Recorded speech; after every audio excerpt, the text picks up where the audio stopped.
Hello, and thank you all for coming. I declare open this hearing of the Senate Select Committee on PFAS into the extent, regulation and management of PFAS in Australia. I acknowledge the Ngunnawal Ngambri peoples and thank them for caring for lands and waters here for thousands of generations. For the benefit of witnesses, I am the Chair, Senator Lydia Thorpe, and I am joined today by the Deputy Chair, Senator Varun Ghosh, and new committee members, Senator Ali Whittaker and Senator Ross Cadell. Senator Peter Whish-Wilson is joining us remotely. Welcome all. These are public proceedings being video streamed live via the Parliament's website, and a Hansard transcript is being made. I remind all witnesses that in giving evidence to the committee, they are protected by parliamentary privilege. It is unlawful for anyone to threaten or disadvantage a witness on account of evidence given to a committee, and such action may be treated by the Senate as a contempt. It is also a contempt to give false or misleading evidence. Witnesses also have a right to request to be heard in camera. The Senate has resolved that an officer of a department of the Commonwealth or of a state shall not be asked to give opinions on matters of policy and shall be given reasonable opportunity to refer questions asked of the officer to superior officers or to a minister. This resolution does not preclude questions asking for explanations of policies or factual questions about when and how policies were adopted. If a witness objects to answering a question, they should state the ground upon which the objection is made, and the committee will determine whether it will insist on an answer, having regard to the ground which it is claimed. If the committee determines to insist on an answer, a witness may request that the answer be given in camera. I remind senators of their obligations under the Behaviour Code for Australian parliamentarians to treat witnesses with dignity, courtesy, fairness and respect. And I remind committee members and any witnesses who are appearing via video conference to mute their microphones when not speaking, and remember to unmute again when it is your turn to speak.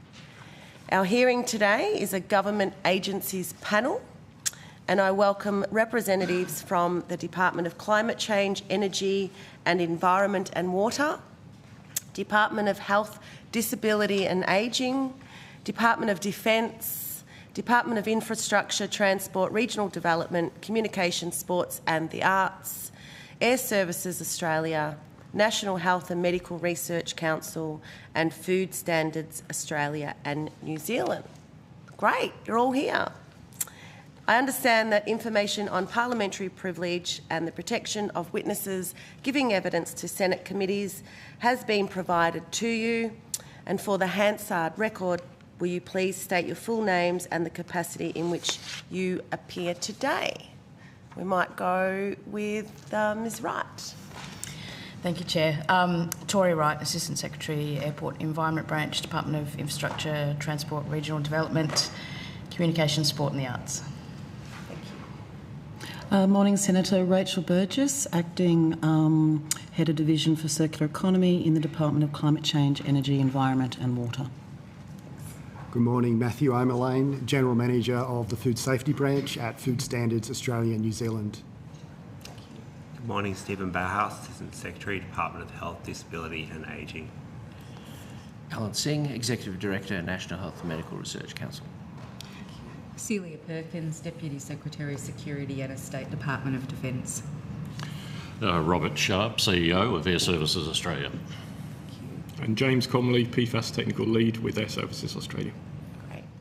Thank you very much. I now invite each agency to make a short opening statement, if you'd like to, and at the conclusion of any remarks, I will invite members of the committee to ask questions. So, back to you, Ms. Wright. No opening statement from infrastructure, thank you. Thank you. Ms. Neither Burgess. from the Q. Thank you, Senator. Neither from FSANZ. Thank you, Senator. Not from Health. Not from NHMRC. I'll make a short statement, Chair, if that's all right. That'd be great. Thank you. Thank you, Chair, for the opportunity to update the Committee on the Defence Programme of Work in response to PFAS contamination at and around defence bases. across Australia. We last gave evidence to this committee in November 2024 about the PFAS investigation and management program, and in January this year our work in the Jervis Bay Territory and with the Wreck Bay community. As this committee knows, Defence PFAS investigation and management program has been operating at 28 sites around Australia with a focus on investigating and remediating PFAS impacted sources on these bases so that over time there will be reduced migration of PFAS into the surrounding environment.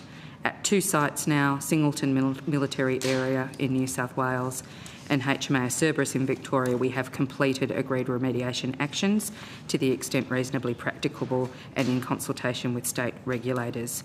We will continue ongoing monitoring at these sites to track changes in PFAS concentration on and off defence bases as part of the long-term management. Defence's management approach remains focused on minimising PFAS exposure for communities by providing alternate water supplies, remediating sites to reduce PFAS migration from bases, and supporting precautionary advice from state and territory governments. We continue to provide alternate water sources such as connecting to town water or supplying tank or bottled water where PFAS contamination from defence sites has impacted people's drinking water from bores. I'd like to update the committee on work the government's been doing in response to the independent review of PFAS land affected around defence bases. The Defence is working with the government to establish a PFAS national coordinating body. The body will be a first step to implement the government's response to the independent review of land use around key defence bases impacted by PFAS contamination.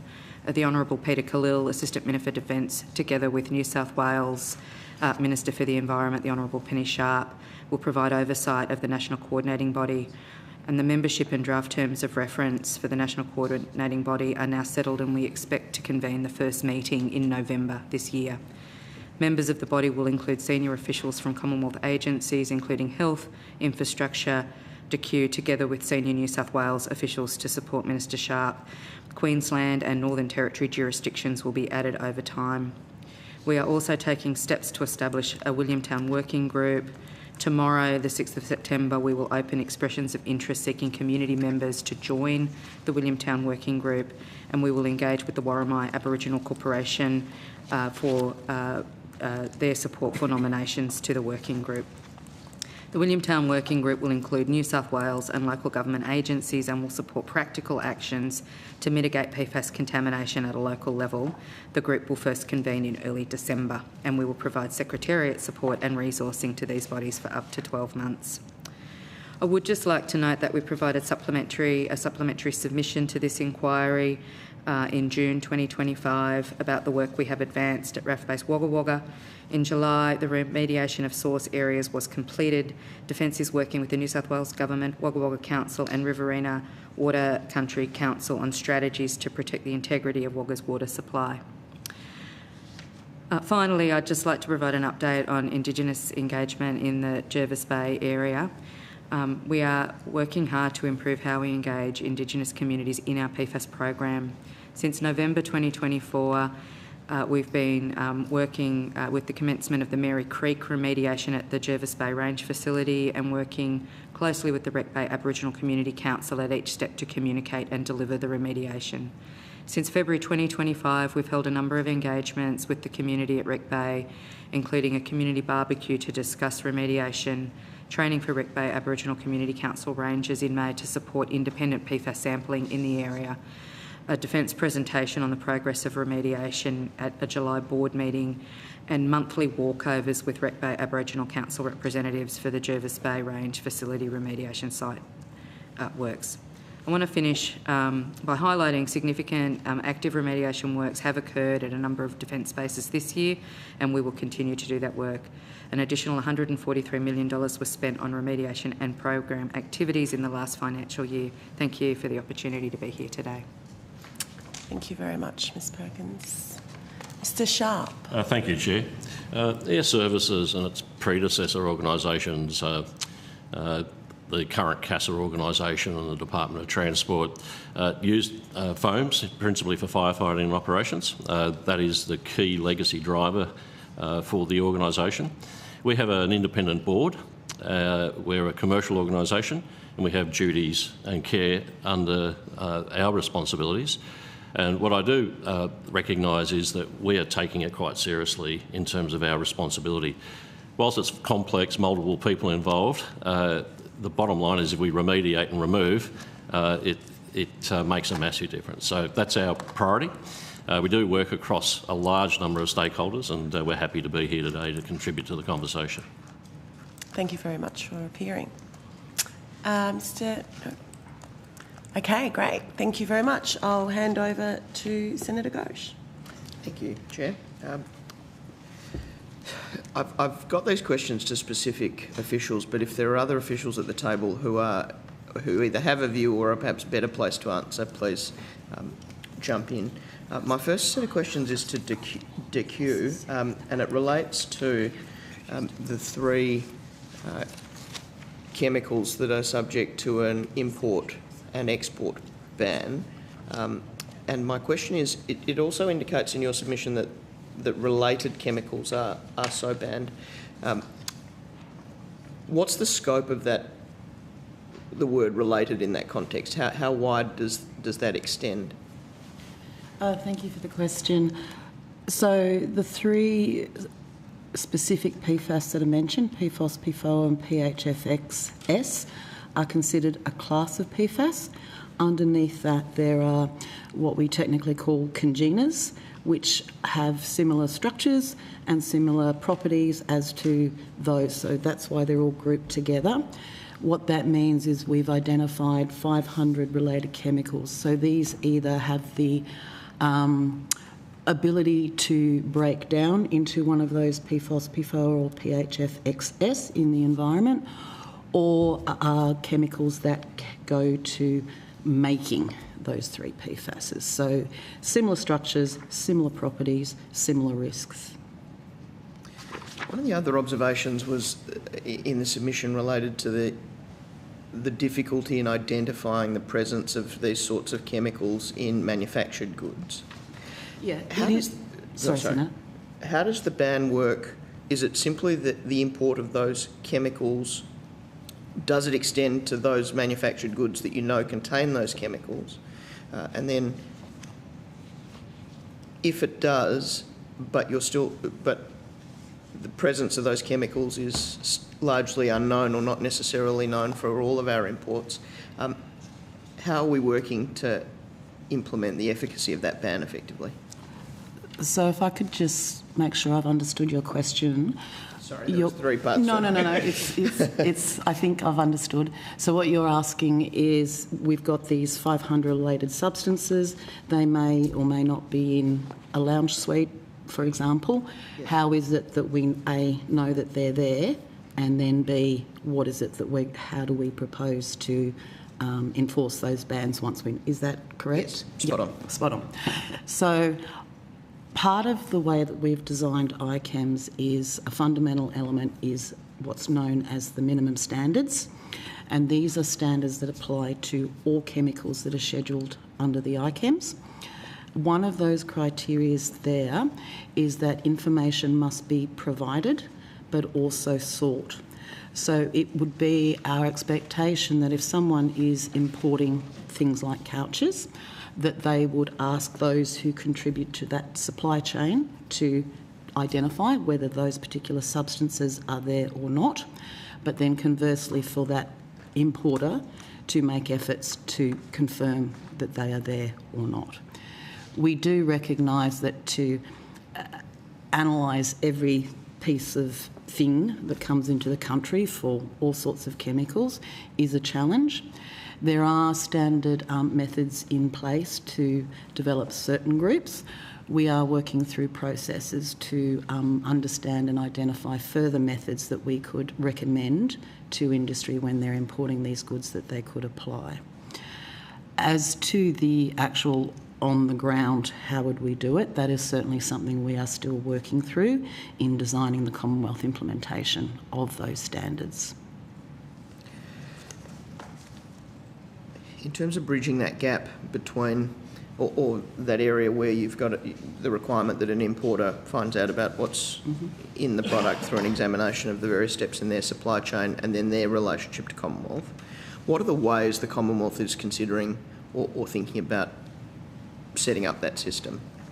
Is it a self-reporting mechanism? Is it a box you tick on an import form? Yeah.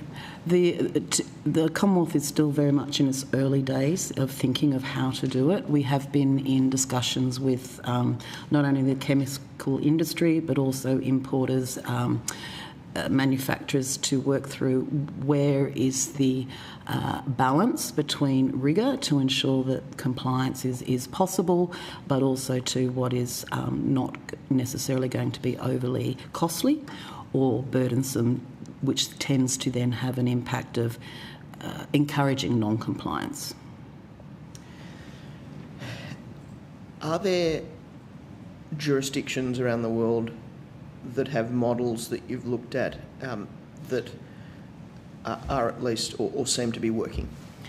Most certainly. We very much leverage existing international regulatory frameworks when not only developing the standards but in how we're considering how to implement them at the border. The challenges that we are facing, which go exactly to your questions, are global challenges. We have very much considered the European approach, but also to looking at how our Canadian and colleagues from the USA also enforce these Stockholm Convention obligations. Thank you. My next question is health related. So, oh yeah, sorry, yeah, of course. Would it be okay if I go DQ while we're in that space? Sure. Is that, and I apologise, I'm playing some catch-up football as a new member here, so if you've already answered a previous, just say it's in Hansard and I'll catch up to it. In your submission, you're going how there's gaps in research relating to PFAS and how we're going there. What changes do you think are needed to address that from a federal level? What can we do to help fill in those gaps? From a purely understanding the full landscape, the exact question that we've just been discussing is one: affordable, efficient technologies that enable us to identify not only PFAS as a whole, but which specific PFASs, particularly in the products and articles, so the laptops, the loud suites. That is probably one of the greatest challenges. As I mentioned, it's a global challenge. Yep. I think the other thing too is looking at, once we've found it, how do we deal with it? Right. There's always challenges there. And I think improving and understanding and shifting the research from identification to what are those cost-effective ways that we can do to then manage the contamination afterwards. Who is dealing with industry that was PFAS reliant in the past, and is there a liaison body to help those people? Alternatives? Is there a complaint line? Is there anything like that? Who's dealing with that? Yeah. I can certainly speak to it from DQ's roles and responsibilities. So when we develop the national standards under the ICAMS, we engage quite heavily with industry who are in this space. We work with them to understand their supply chains, all their drivers, make them aware of their upcoming obligations, but also to gather information of what we could do to support them as well. Part of the ICAMS design was also not only to put bans or severe restrictions on those chemicals of highest concern, so Schedules 6 or 7, but also to identify lower concern chemicals, so in Schedules 1 to 4, that are safer alternatives that industry could use. So ICAMS has this dual purpose where you're not allowed to use this particular chemical anymore, but here's an alternative that may fit your needs that is of lower concern. Just for... Can we go back to Senator Dosh and then we'll come back to you? In relation to the submission from the Department of Health, there's a statement that PFAS exposure or exposure to PFAS chemicals has been associated with a number of effects. increased serum cholesterol, increased serum uric acid, changes in kidney function tests, alteration in some indicators of immunological function, altered levels of thyroid hormones and sex hormones, and later age for starting menstruation in girls, and earlier menopause and lower birth weight in babies. What are the other causes of those symptoms or those kind of effects in terms of... Sorry, let me restart the question.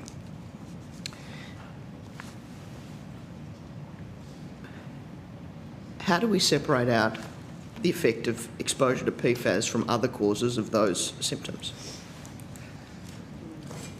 Thanks, Senator. I'll take this one. So the first thing to say is in our submission, it's an association which is different from a causation. So if you're looking at a general population and you see high levels of exposure to a particular type of PFAS chemical, and then you see an association in the numbers. So, for example, you say, look, I've got factory workers and these people have been using PFOA, and then they're reporting higher levels of a particular thing. Say, for example, you're seeing kind of higher rates of perhaps effects on kind of kidneys. That's kind of an association. It doesn't show a causation. So there can be other factors there which your question kind of alludes to.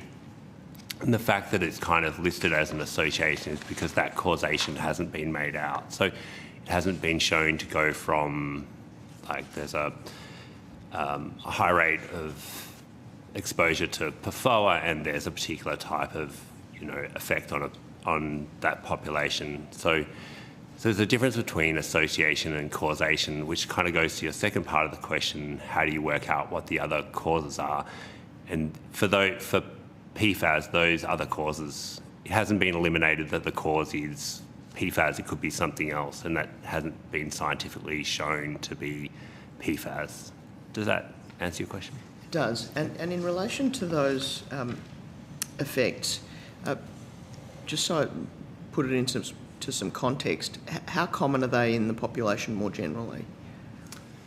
So those would be things that are in the population, but what the particular study would look at would be saying, look, there's a slightly higher rate of a particular type of cancer or the particular type of effect on cholesterol levels. So, and that might be related to something else. So, the factory, for some reason, might be in an area where people have higher cholesterol rates for some unrelated reason. But all it's doing is saying, look, the scientists have looked at it and they've found, like, where there's a factory with PFOA, there's higher rates of cholesterol.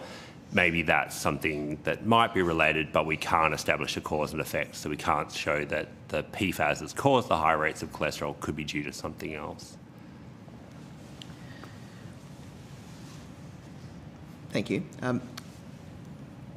I'll ask this at large to anyone who would like to answer it. What the evidence we've heard to this committee so far, as I understand it, is that there are ways to quarantine or segregate PFAS-related chemicals, and there is one way to destroy it, at least, that we've been told about reliably, which is incineration.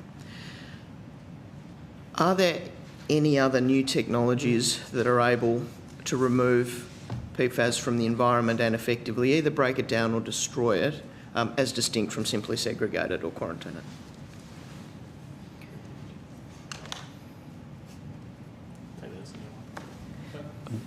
I can just provide a quick comment, Senator, and thanks for the question. There is, internationally as well as in Australia, a huge body of research on novel techniques and novel technology, microbial products, plasma-based products, that are actually looking towards if there are alternative mechanisms. Most of those technologies are currently in the research and development phase, and there's obviously a process from going research and development through to bench scale, and then ultimately going through to field scale applications. Currently in Australia, the options are very limited, though, to those that you've mentioned. If I could also add, Senator, under the Basel Convention on the Transboundary Movements of Hazardous Waste, there are guidelines for the environmentally sound disposal of waste containing persistent organic pollutants, in that there is technologies that have been identified globally that can transform and irreversibly transform or destroy persistent organic pollutants. So there have been guidelines developed internationally as well. Just to maybe add to the response, it probably depends a lot about the particular type of PFAS and how it's being contained. So, for example, there's a lot of techniques being developed related to water and how you might filter water. There's others related to soil and other particular kind of products. So there is very product-specific sort of stuff being developed, and there is a lot of research in train, and that's maybe why we're answering from different viewpoints.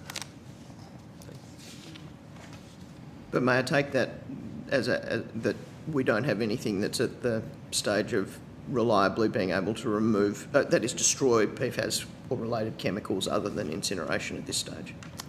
I think there's a lot of studies that show a lot of promise and a lot of effects. I couldn't comment on all the studies out there and whether they're great or valid, but there is certainly a lot of research, and a lot of it is very promising, and a lot of people are looking at different applications. So, for example, for water or for soil. I can't say I've personally read all of them, so I don't want to make a big comment, but I just thought I'd kind of qualify that statement that there's nothing kind of out there, because I think there probably is, and people are looking at it for their particular industry or work stream and how they might destroy it in line with their obligations. As a follow-up, there is investment in looking at other resources around the world. Is that fair to say? Yes. Yep, okay. Sorry, and another follow-up. Are we behind in... I mean, if it's at R&D stage, we've already seen, you know, like Wreck Bay, for example, a cancer cluster, where we've seen evidence and heard evidence that directly relate to PFAS. We have the fireys that have been using toxic PFAS for generations. So are we like behind the eight ball, given the US way ahead of us in how we deal with it in this country? Because if we're just incinerating it and we don't have any other solutions, and we've got all the government departments at the table, are we like way behind on this? I don't think there's any evidence to say we're way behind in the destruction of the chemicals. People are looking at the research, and across the research, I think it's a complicated question because it depends on the type of PFAS and the type of industry. And you've made a kind of a broad statement, and so you'd have to kind of look from industry to industry and see where they're at. But certainly people are looking at the research and looking at their processes and seeing what could be done. And I don't think there's a basis for saying we're behind any other particular country in that regard. But, you know, there might be other countries that are more advanced than us in some particular bits. So, for example, maybe how they deal with soil or how they deal with some other medical kind of product. It's hard to say in the abstract, but I don't think it holds as a generalisation. Okay. So, Chair, if I could just add, in our submission on page 11, and go back to Hansard, we listed multiple research and development activities that Australia has been doing over the last 10 years. I would say we're doing quite a bit in that space, as the rest of the world. There's probably some that are nearing solutions that might be ahead of us, but I don't think Australia has been sitting on its hands. There's actually been several trials. Thank you. I think those are my questions. Thanks. Okay, thank you. Senator, did you have any questions? Yes, I do have a question. Thanks, Chair. Just to Ms Perkins, you were talking about the kind of engagement you've been doing with the community in Wreck Bay. I'm interested in whether there are any lessons from that engagement that you think could be used, you know, in kind of similar communities where they might also be suffering from the same or similar circumstances. Thank you, Senator. I think a core feature of Defence's approach to the PFAS investigation and remediation program over about 7 or 8 years now has been the need to stay closely engaged with impacted communities. we have been focused in those 28 communities around the country on being present in the community, routinely holding community engagement events. We started those in 2015. And finding forums so members of the community can engage in ways that are comfortable for them. So typically when we go to a community, it's a bit different in all communities, as well as a community forum, we'll be present for a full day in a community centre where members of the community can come at a time that's convenient to them and talk with defence and representatives of other state and federal agencies to ask questions. The other thing that's been really important in our community outreach is sharing with the community all of the investigation and research that we've undertaken. So we have hotlines and websites that we advertise in the community so people can, again, in their own time, engage with that material, read, ask questions and follow up. And as bringing together the other agencies who will have expertise, so that people might have health questions, they might have questions about, fishing and wildlife, they might have questions about the testing program for water and so forth. Certainly, I think the lesson that we have learned and are focusing on at Rec Bay, and I mentioned working closely with the Warramai people around Williamtown, is engaging with traditional owners, again in ways that are more appropriate. So one of the strong criticisms we've had is we will publish technical scientific reports, and a layperson, myself included, will struggle to understand the meaning of that. So plain English resources, sessions where we can sit and talk are a more effective way to work through what is quite a technical and scientific issue. And then I think the really strong message in Jervis Bay and with the Rec Bay community is a more consistent and regular presence, coming to community meetings, sitting with community and engaging with community in different ways.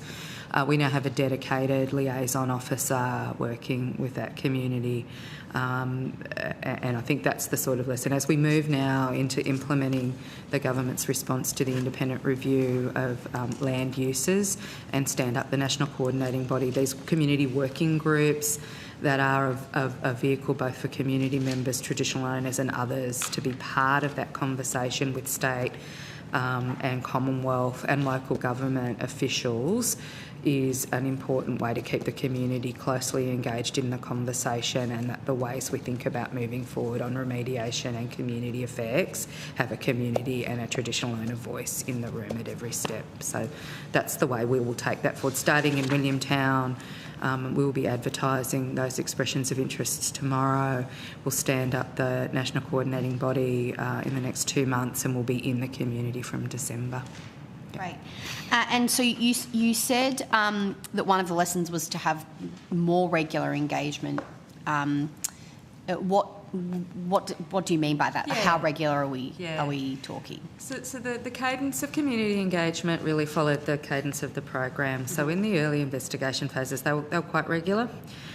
We've held a total of 185 community events across those 28 communities since 2015. And then I would describe the confluence of both the COVID period and the period where we went from investigating to planning and developing remediation plans that we dropped off. We're now seeking to be in communities a couple times a year, but to keep those hotlines open and other ways that community can engage with us. So my PFAS branch, I know, hear from community regularly.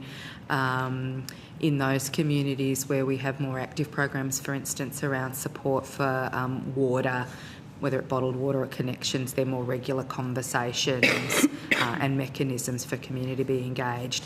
But in those 28 communities, it'd be a number of times a year.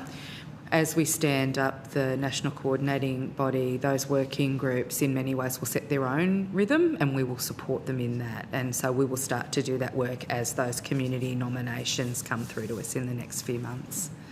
Great. Yeah. And then I just had one other question relating to the remediation work that you're doing. You mentioned in your opening statement that you're evaluating the effectiveness of that remediation over time. Can you expand a bit on what that evaluation looks like? I guess then, what's your measure for it being effective or not, and if it's not meeting your expectations about, I assume, what the levels of PFAS are in Yes. Thanks, Senator. What would you do? I'll start, and if you want to go deep into technical detail, I'll get my colleague Kate Lane to come to the table, who runs the program. So as I said, and this is really important, the defence remediation approach has to remove the PFAS contamination at source. Okay. So typically the defence story is primarily at air bases, aqueous firefighting foams that had PFAS chemicals in them were the most common source of firefighting treatment we used. Really important in firefighting supported airfields, particularly where you're flying fast jets. If you have an accident or you have a fire, that you get it put out. So they're highly effective in that. Over time, the level of that contamination around air bases grew. Our approach to remediation has been to treat, and at the air bases typically have a lot of water runoff, and the sites in our 28 sites, they're sites that have various geological features that make them prone for that contamination to move through the environment. So if I talk about Williamtown as the first place we'll be coming with the National Coordinating Body and the working group, has very high water table, short distance from RAF Base Williamtown to the coast, PFAS runoff in the soil, in the water table, has flown through those communities back towards the coast. So there are what we would describe as plumes of PFAS contamination in the surrounding areas. So the remediation has taken a couple of forms. First of all, to treat soil and water on site and to remove PFAS from our use. So we have pretty much completed removing it as a firefighting foam. We're not using it in fire truck comes out spray. And from most other instances, fire suppression occurs in hangars, aircraft hangars, for instance, and other buildings where you need fire suppression. In most cases, we've now removed that as the firefighting source. There's one instance where we do still have a PFAS firefighting foam that is on Navy ships. Right. Again, because we haven't found an alternate source, and the safety of life at sea is our highest priority. So we remove the source, and we've been treating through this remediation program soil and water. In those sites where we're in remediation now, we will continue those efforts, and then we monitor levels of PFAS in the surrounding water table at sites that are shared and available to the community. So wells and points that match the plumes, and we match them over time. I'm going to turn to Kate just to talk about how we're tracking that over time and how we share those back. Thank you. Yes. Kate Lane, Assistant Secretary, PFAS Investigation and Management, Department of Defence. Thank you for the question. Ms Perkins is correct. The main way that we evaluate the success is through monitoring. We have an extensive monitoring well network across the estate around those 28 sites, as Ms Perkins described, and that monitoring is undertaken typically twice a year, and it depends on, up north around the wet and dry season, and down south it's usually around April and November each year. Those monitoring results are then interpreted by our experts to provide an interpretive report, which we do publish on our Defence website. So over time, we can see the trends. We can pick up if there are any changes in PFAS concentrations, and then we can take appropriate action. We can analyse what that means.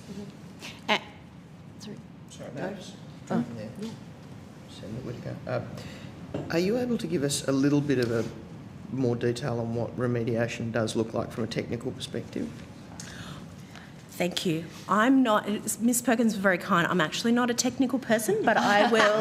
Better than me. I will do my best. So The main method that Defence uses for remediation for soil, for example, is soil stabilisation, which I understand involves carbon, and the PFAS bonds to the carbon.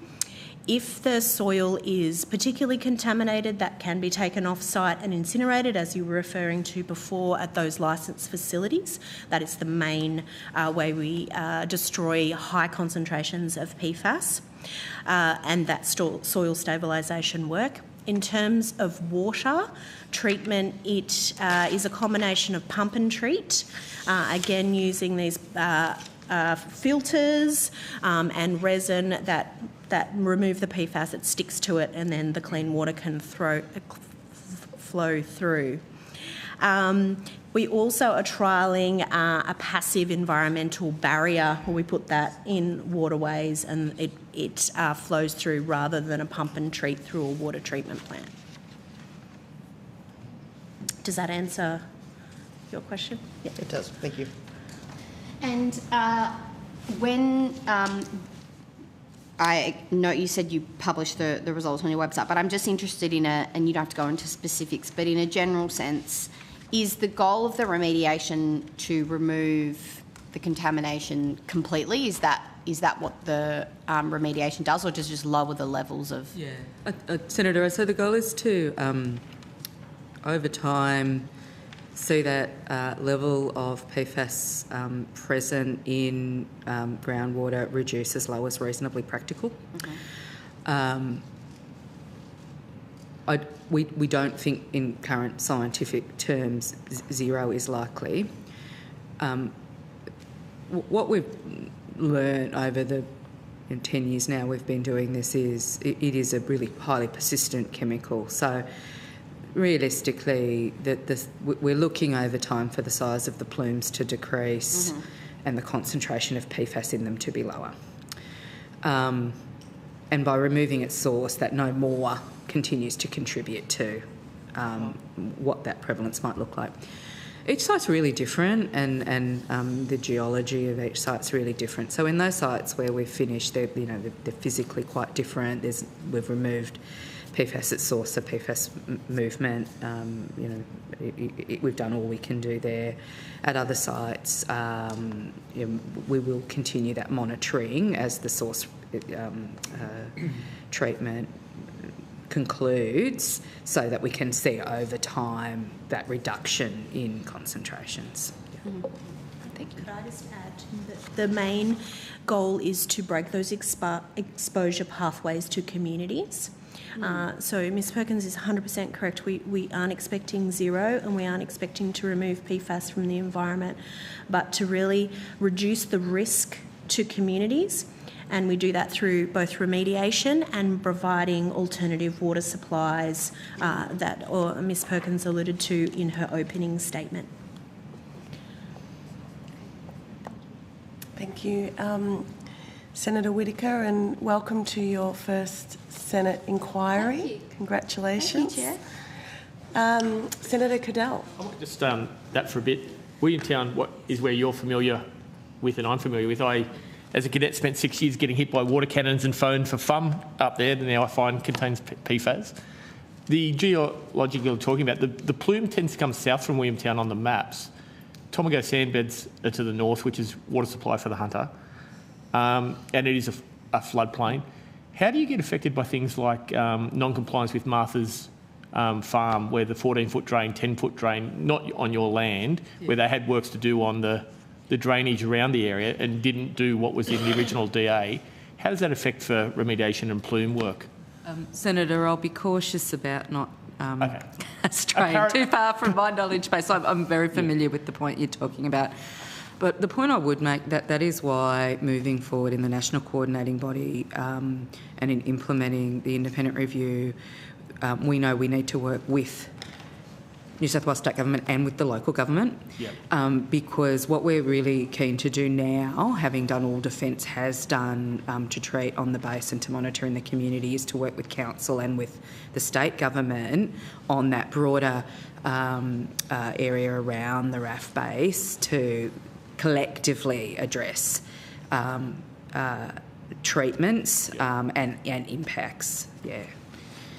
Can I, a little bit of compliment? I was told there was a Williamtown working group meeting yesterday where PFAS, even though it wasn't part of the formal PFAS, was disclosed. I think you've given the May readings to the residents up there, I was told. So I like where that communication's going. I think it's good. Thank you. If I expand out a little bit now, we touched on industries that might have had difficulty in transition, going down to Schedule 1 to 4s and those sorts of things. Is there any modelling on the cost of transition of those industries to those lower chemicals? Is there any modelling by you, or are you aware of any that looks at economic cost? Excuse me. No, thank you for that question.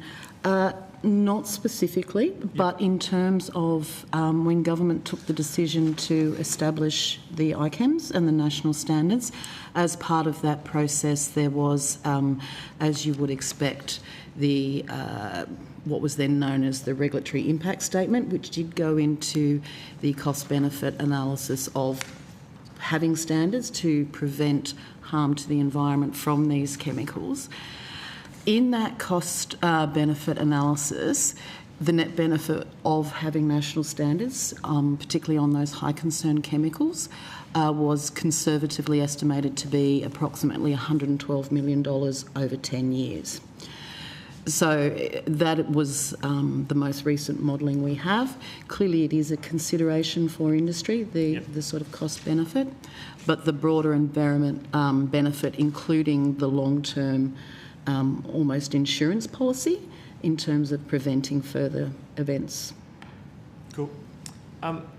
So the Health Department, as I understand it, you were included in the discussions around what the Australian drinking water guidelines were for inclusion of PFAS. Is that correct? Yes, we were consulted as part of the extensive consultation process. Okay. Given that's gone out, what is the reasoning behind it? How do we end up where we are? There's a differentiation for the United States. Was there reasoning behind that you're aware of, or it's just where we landed, or it was just a sum total of places? We were consulted, as were other departments, as part of the process. In terms of the standards, I'll let my colleague Mr. Singh kind of answer, but there are a range of different countries with a range of different standards, and the US is quite the outlier in that. The US has also updated its standards more recently with the incoming Trump administration. So just to take that into account, there's a table at the back of our submission 100, which lists out relative other countries, but you can also do a similar comparison for others. And I would say we probably sit in the middle, would be my assessment, but I'll let my colleague answer the question properly. Thank you, Senator. So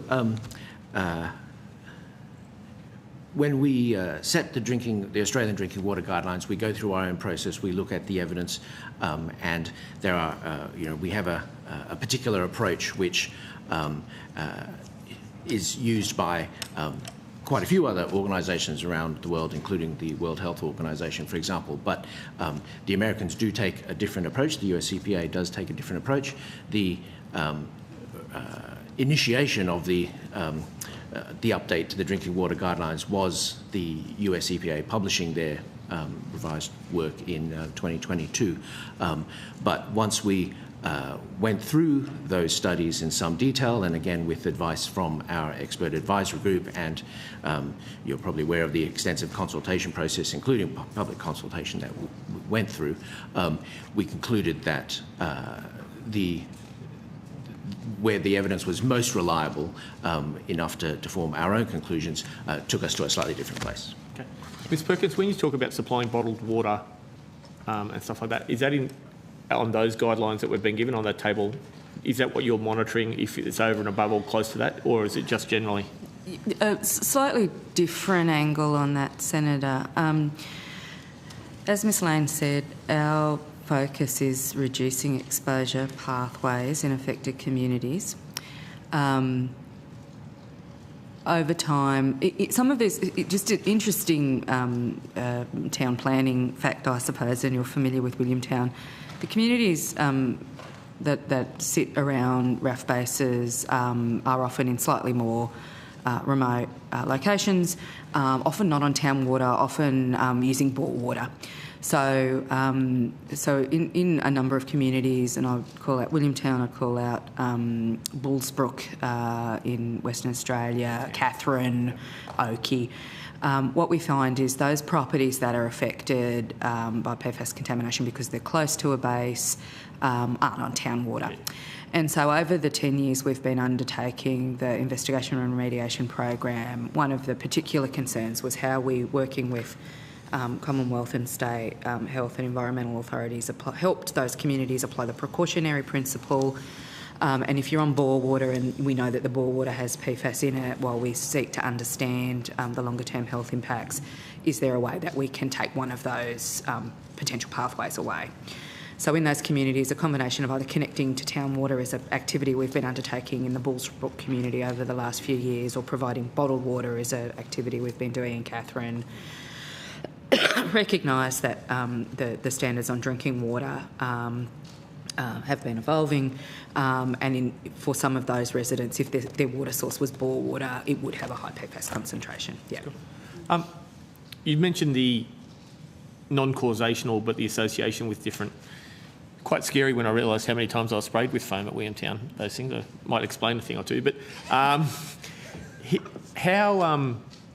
is there more research? Is there adequate funding going into looking at whether we can go from associational risk to causational risks? Is there funding in this area going forward? I might wade in. There's a lot of study into different types of PFAS chemicals that's continually published, and we do kind of review that literature, and we do update our advice accordingly. So we are updating our guidance that's published by NHealth in light of recent kind of evidence. That was only updated 2 years ago from memory, so we're already updating it. So there is a lot of research out there. There is funding for research. I think you've got some recent funding in 2018, I think, from memory. That's right. It was actually funded by the Department of Defence, but it came through NHMRC, and we funded a range of projects there, which I think are coming to a close around this period. And of course, PFAS-related research is very welcome to apply to any of NHMRC's schemes. As long as they're linked to human health, people can certainly propose that research. It will be assessed against the other proposals, but it's certainly welcome to NHMRC anytime. Okay. So, from the defence budget, that medical funding, how much would you have spent on PFAS overall so far, both on health and overall? Yeah, so we've certainly covered this at previous hearings, and I'll give you a headline, and I'm happy to take on notice the more detailed numbers. But from 2015-16 budget to the current year budget, we have had an allocation that now, I believe, totals $817 million. So that's over the 10 years. As we started in the investigation program, a lot of that was scientific investigation and support for research. We can provide a breakdown of where some of that, particularly the research funding, has gone.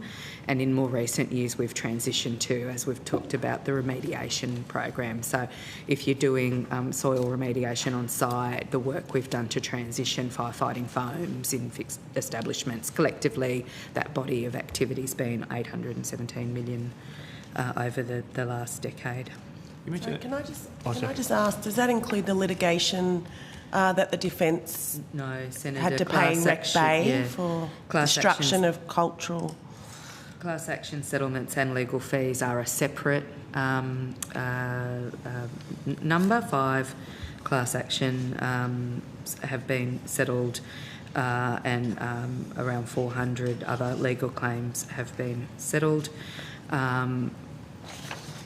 Kate might have that number, or we can certainly take that on notice, the number, the dollar value of settled legal claims.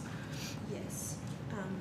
So you asked about, so Rec Bay was 22 million settled on the 19th of June 2023, and 3 class actions at Williamtown, Katherine and Oakey.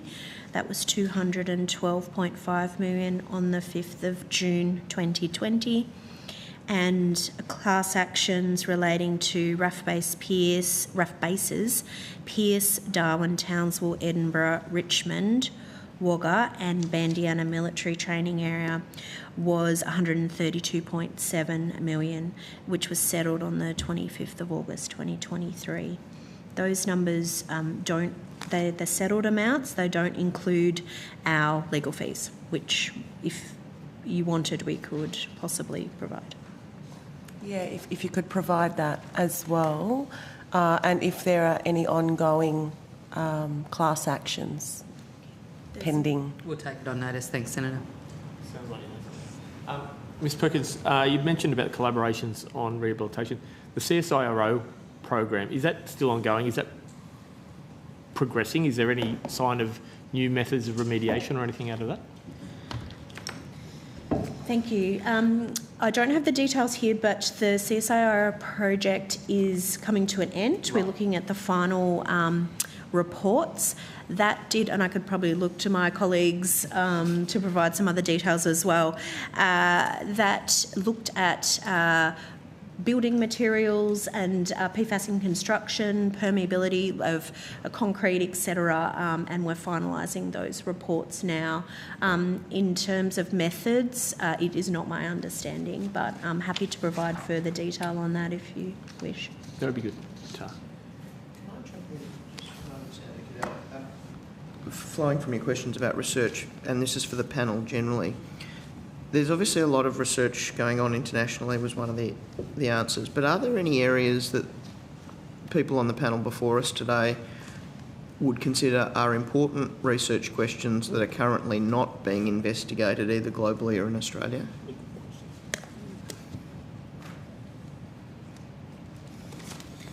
Don't all jump. That's not an I don't know pause, that's a I don't want to answer this pause. It's more that there is a lot of research, so it's hard to answer a general question like that specifically. You'd have to look at the research in particular areas. So earlier we talked about remediation. I'm sure there are areas related to either soil or water where you could fund a particular study, or there might be thought to be a particular gap in the literature, but you'd have to look at the literature for each individually. So it's a broad question, which is why we struggle a bit to answer it. But I'm sure if you broke down kind of areas, you could find things to fund, and I guess that's why there are kind of general calls for funding. So, for example, the one NHMRC put out, and then you see what the applications are, and then you weigh them up and decide which one you're going to fund out of the list of applications, and people will come up with different ideas for, here's a new study which you wouldn't have thought of asking for, but is a good pitch. So it's a broad question. It's hard to answer. Thank you, Senator. I've got a follow up, and then I'll come to you, Senator. Well, given this, this country and this government refuse to tie any health impacts to drinking poison water and eating poison shellfish, isn't there a question on research around the health impacts on PFAS to human beings, given the US clearly has proven that, and we refuse to use that evidence in this country to say that PFAS is causing cancer and killing people? Is anybody doing any research in this space within your departments? So, Senator, there is a lot of research on the effects of PFAS on people, and there has been research on the effects of PFAS on people around specific bases as well within Australia. So, for example, the ANU study, which we funded a few years back as well. So there has been a lot of study on the causes of the impacts of PFAS on people, including in the Australian context. So do we need to do more, given it's not really taken very seriously, given, Wreck Bay have a cancer cluster which this government refuses to acknowledge, and obviously the class action against the Defence Force was based on cultural contamination and cultural loss, but we've still got a community full of cancer that this government refuse to acknowledge comes from PFAS, where this committee, the previous committee, saw a snake dying from PFAS, know that a very well fit young woman died from eating oysters off the rocks at Wreck Bay. Like, there's a huge gap in evidence here that the US clearly in this inquiry has said is a human health problem. Is there a gap in our knowledge and our research? I know you can't really say there is, because that's the problem that we have. Senator, I can't speak to the Wreck Bay situation, but I just wanted to note that in the United States, at least in the case of drinking water, the US EPA has in fact effectively withdrawn some of the values that it made a few years ago and says it wants to remake those values, and has actually extended the time to implement the limits for, I believe it's PFAS and PFOA. So rather than 5 years, people now have 7 years. So I just want to highlight that, you know, it may not be a settled thing in the United States either. Do you sorry, and I'll come back to you, just a follow-up. Mr. Singh, is drinking PFAS drinking poison? Senator, I don't think I can answer that question. Can anyone answer that?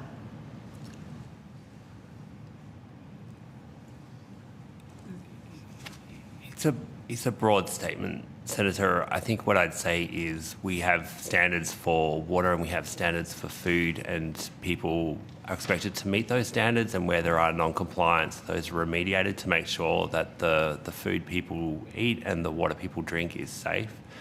And where there are issues, the government works to remediate those, and we've heard about some of the expenditure from Defence in particular to kind of remediate the work, the different sort of bases. You could hear from Airservices about what they're doing around airports. So where there are issues, the government does work to remediate them. But there are standards for water and for food where people, which are set to ensure that the water and food supply is safe for people. Why are there standards? Why do we even care that PFAS is in the water? What's the problem with having PFAS in the water? Well, the government takes a precautionary approach, and given there is a lot of literature showing associations, we suggest and recommend that people reduce their exposure to PFAS. That's not, as I said, causation, but given there are those associations which are aligned in our submission, we do recommend as a precautionary approach that people minimise the level of PFAS, and hence different agencies look at what's a safe water level or what's a safe food level that we'd recommend in line with that. Even though the US says there's no safe drinking level of PFAS. But anyway, I'll go to Senator Whittaker. Thank you, Chair. This is also on drinking water for the NHMRC. You only a couple of months ago decreased the level at which you recommend, at which you say there's a safe level of PFAS in drinking water, so in June. Can you talk us through why you made that decision? Is it to your earlier point about taking a precautionary approach? I just note that in your review you found that those existing levels were adequate, but still made the decision to lower the threshold at which you considered safe levels of PFAS in drinking water. So I'm just wondering if you can provide some additional context to that decision. Sure. So essentially, as we worked through the literature and the studies that had been published since we last looked at drinking water and PFAS,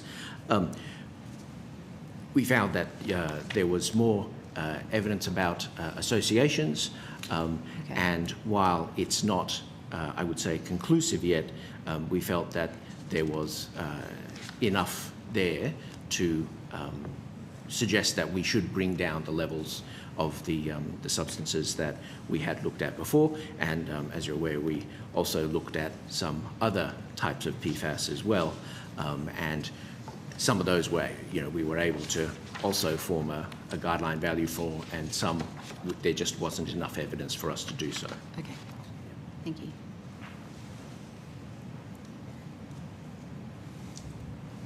Did you have any more questions? We're talking about all this research around PFAS, right? That when we started, PFAS wasn't this big bad animal, and now it is.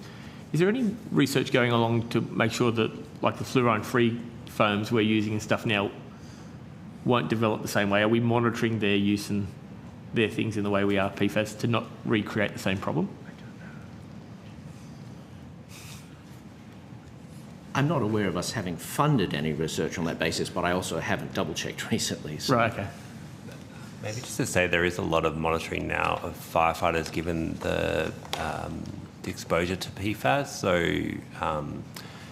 So you would expect that if there were issues with the oncoming kind of uses of other kind of types of chemicals, those would be picked up in those studies as well. But certainly no one puts out a product that they think is unsafe. Like, people kind of are required to meet. Yeah. Best endeavours though. I mean, I remember building chook houses out of asbestos because it was safe and easy, and now PFAS was safe. I just want to make sure we're not creating the same mistake with this stuff in an ongoing way. So nothing specific, but better monitoring. Not that I'm aware of. Yeah, okay. I think we're probably better off taking it on notice. Okay. Yeah. And last question, you've mentioned about results of monitoring on the website. Is that all soil and water, or some, or what's available? What level of disclosure is on? Thank you, Senator. Our commitment is that we publish all results of the investigation and remediation program. So water monitoring, and all the results of the work we've been doing over time is available on that website. Okay. When we do a community session, we typically will sit up in a room and we'll have posters around the walls that have those results as well. And then, as you mentioned earlier, when monitoring happens in a community, we share that directly back to those members of the community that have asked to be kept informed. Yeah. Okay. Moving on, ASA now. We've spoken about fluorine-free there. Has there been any degradation in performance of firefighting with these new foams? Are they as effective, near as effective? How are they going in saving life emergencies or otherwise? Very technical question. I'll pass to Mr. Comley. I may actually not be able to answer that. From my role is obviously looking at PFAS from the legacy foams. Yep. Other than to note that the foams that are currently being used, so Solberg RF6 is obviously approved for regulatory purposes. No, I don't think it would be appropriate for me to comment on that regulatory arm, but they are approved for use. Yep. But no comment on effective. Okay.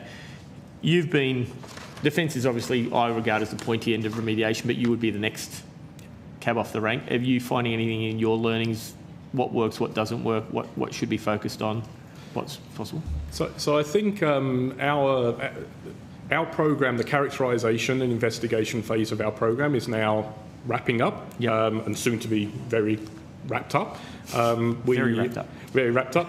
We've obviously taken the inquiry team to Launceston, which is our first large-scale remediation. I'm happy to confirm that work has now been completed on the 30th of June.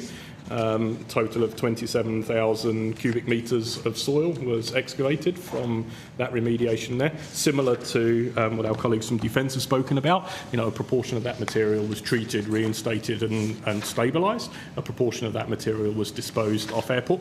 So Launceston remediation is now effectively complete.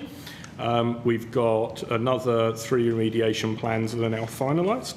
Rockhampton, former fire training ground, which is subject to Public Works Committee hearing inquiry, happening, I think, 16th, 17th of this month. And then 2 other remediation plans at Canberra Airport, one for the fire training ground and one for the main fire station. Okay. The work at Canberra Airport, similar to what our colleagues from Defence have spoken about, actually has a component both of soil remediation as well as groundwater remediation. So we're currently looking at scoping a groundwater extraction and treatment plant at Canberra Airport to pull PFAS out of the groundwater and remove that. showing naivety and asking questions that I can get slammed on for not knowing myself. What's the difference between Canberra Airport and Fairburn on responsibility? Because, is there a line on the road or...? Yes. It's actually a very technical question, Senator. We were joking before. There are a number of former defence airfields around the country, and they have kind of different arrangements. And Fairburn's the one I won't be able to speak to as clearly, both in ownership and operation. So they're all a bit different around the country. Inquisitive is but yeah, that's right. But we have arrangements to share responsibilities for each side of the airfield and the common areas, yes. That's great. Senator, maybe I can clarify a little bit. It really varies by site. It does. Because there's a lot of differing history. You could have industrial parks. PFAS can come from a number of sources. For Airservices, we're focused on the leased areas and the areas that prior organisations to us actually use the foam. That's our remit, but we work very closely with the department too, who have a broader carriage over the remainder of the airport. So there could be engineering, maritime, there could be all sorts of other sources. So we're principally focused on the leased areas where we've operated. So like on Williamtown, where the fire is on the far side of the airport, that's rough. Yes, so Williamtown's different. So there's a couple of different operating models. It's about 8 that we consider to be joint user airfields. Williamtown, the airfield remains a defence asset, and there's a leased arrangement to Newcastle Airport Group, and then we have under a joint user deed arrangements for how we manage the airfield. But Fairburns and Canberra Airport are a bit different in their legal structure. And I'll read this because it was in your submission. You say, given the ubiquity of PFAS in general environment, PFAS management needs to be nationally enforced and consistently applied for efforts to be effective. That's in your report. What do you think isn't nationally applied? I couldn't see anything that wasn't nationally applied at the moment. What do you think is lacking specifically? I think the item that's lacking from our perspective is there's inconsistencies in either the interpretation of the regulations or the application of them. And Mr. Comley, maybe you can just talk to some of the environmental examples. Sure. I mean, so, our program, as we're now moving into remediation, similar to Defence's program, is very much focusing on that source area remediation as a critical first step. Think of it as turning the tap off. Ultimately, that is the critical first step. Having clarity around and support in the regulatory environment to ensure that is the first priority action, and that's the priority action that's taken, concentrations, levels that are more diffuse across an airport site, for example. It's about narrowing in on the source and turning that tap off. Yep. Okay. So that's really... But we have examples where environmental authorities may say, well, we actually want the entirety of it actioned, whereas the prioritisation on a risk basis would be the more highly concentrated areas, the source of the plume, if you like. So the approach we would like to adopt is having a national support for a risk-based approach where you are actually tackling the source up front, and then you can certainly come back and look at the lower risk areas, but we do see differing interpretations and different sites, we get differing views on that. Okay. I'm happy to keep going if no one else wants to talk. We might see if Senator Whish-Wilson is on the line. Yes, can you hear me, Chair? We can. Thank you. Over to you. We'll come back to you. Yeah, great. Thank you. I just wanted to follow up, firstly, a question from a previous hearing we've had to, I think it's probably to DQ, around the Stockholm Convention. The last information we got was that DQ strongly supports the listing of PFAS and is working towards ratification, I suppose, the domestic treaty. Could you give us an update on that, please? Thank you, Senator. Rachel Burgess from DQ. So we are continuing to work with our colleagues in the Department of Foreign Affairs and Trade. We're also continuing to understand how our existing regulations, so the Industrial Chemicals Environment Management Register Act, provides us with the necessary requirements to progress with that ratification, as well as consultation and engagement with the Office of International Law. So we are progressing on that. How long have you been progressing this? We have been doing so for some time. Sorry? I beg your pardon, Senator? Sorry, my apologies. I don't know if you can hear me clearly. I just want to know, when did you begin this process? I would have to confirm the exact date to give you, which I'm happy to do, but it would be fair to say certainly the last 12 months. It's probably important to note that in order to ratify listings under Stockholm Convention, we must have the appropriate regulatory frameworks in place. The ICAM's national standards are the first part of that framework. And what other parts of the framework are needed on top of ICAM's? So the advice from the DFAT and Office of International Law is that we require the Commonwealth implementation of those national standards. Okay, and how is that progressing? Currently, we are in conversations with colleagues across government looking at what existing regulatory frameworks we could potentially use to give effect to those national standards. How does the existing regulatory framework stack up in that regard? Looking at the Industrial Chemicals Act 2019, the Industrial Chemicals Environmental Management Register Act 2021, will they be sufficient? So, without speaking out of turn for my colleagues at the ACUS on the Industrial Chemicals Act, the Industrial Chemicals Act and the ICAM's Register Act work side by side. An example of a regulatory framework that would contribute to enabling us to ratify would be leveraging things such as the existing customs regulations that would give us the border controls that would be required. So my understanding is ACUS doesn't regulate the products themselves, they provide advice to government. Is that correct? So ACUS very much focus on the neat and mixtures element of the chemicals framework. Where the ICAMS differs is the national standards also apply to those chemicals contained within articles, so things like your telephone, etc. All right, so can you give us an indication of how long the process is going to take with the Stockholm Convention? Do you have a timetable internally that you're working to? It is challenging to give you a specific time frame, Senator, but it is certainly something that we are working towards as quickly as we can.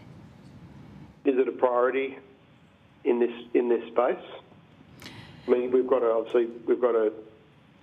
number of different levels of, or architecture levels of regulation at the moment. I'm just wondering why it's taking so long. I appreciate it's a complex space, but it has been many years that it's been looked at. Yes. And it's really looking at one of the challenges has been very much an ambitious government agenda in terms of legislative reform, particularly in the environmental space, as I'm sure you're aware, Senator. And there's that process of accessing the appropriate legal drafting resources. Okay, so after ICAMS was established, there were a number of PFAS chemicals that were scheduled for risk management, drawing on advice from ACUS. And ultimately, we've got Schedule 7, which gives the Minister discretion to specify one or more risk management measures, including banning products. Mm-hmm. So just to be clear then, so the Minister has discretion around banning products like PFAS, products that contain PFAS, is that correct, under Schedule 7? So yes, under Schedule 7 there are the criteria that need to be met, including the serious or irreversible harm. There's also elements where the Minister must consider whether there are any essential uses. as well as some other factors which I can, if you bear with me just for a second, I can make sure I provide you the exact information. So it's really also taking to the account the advice that the Minister seeks from the Independent Statutory Advisory Committee, who also make a determination as to whether a chemical falls within a particular schedule, whether there are any essential uses. Okay, so I'll come back to this. Come back to this in a second. So in terms of the DQ. Since the release of the National PFAS position statement, which is back, I think, nearly just over, about 5 years ago, it mentioned there were multiple industries working with government to phase out PFAS use. There's been some issues raised around the fact that the manufacturers have a lot of the data around toxicity, but don't necessarily release that. Has there been any issues with getting information from the manufacturers around the toxicity of, the many hundreds of PFAS compounds? I can't talk specifically to that issue, Senator, but what I can say is under the minimum standards in ICHEMS, there is an obligation on both those who provide products and articles and those who receive the product and articles to seek that information and also provide it. As to whether there are specific challenges, I'm afraid I cannot comment on that. Can anyone else comment on that? People are shaking their heads no. Senator Whish-Wilson. Thank you, Chair. So if the requirements for Schedule 7 are met, the Minister has the discretion to ban products, as has already occurred with three products. Are there other PFAS products or compounds that are under consideration at the moment or before the Minister using Schedule 7? So I can confirm, Senator, that currently the department is working towards scheduling a further 12 PFAS under the ICHEMS in the 2025-26 financial year. The department is currently working through that process, including the consultation with the advisory committee. Right. I suppose that my next question is a philosophical one.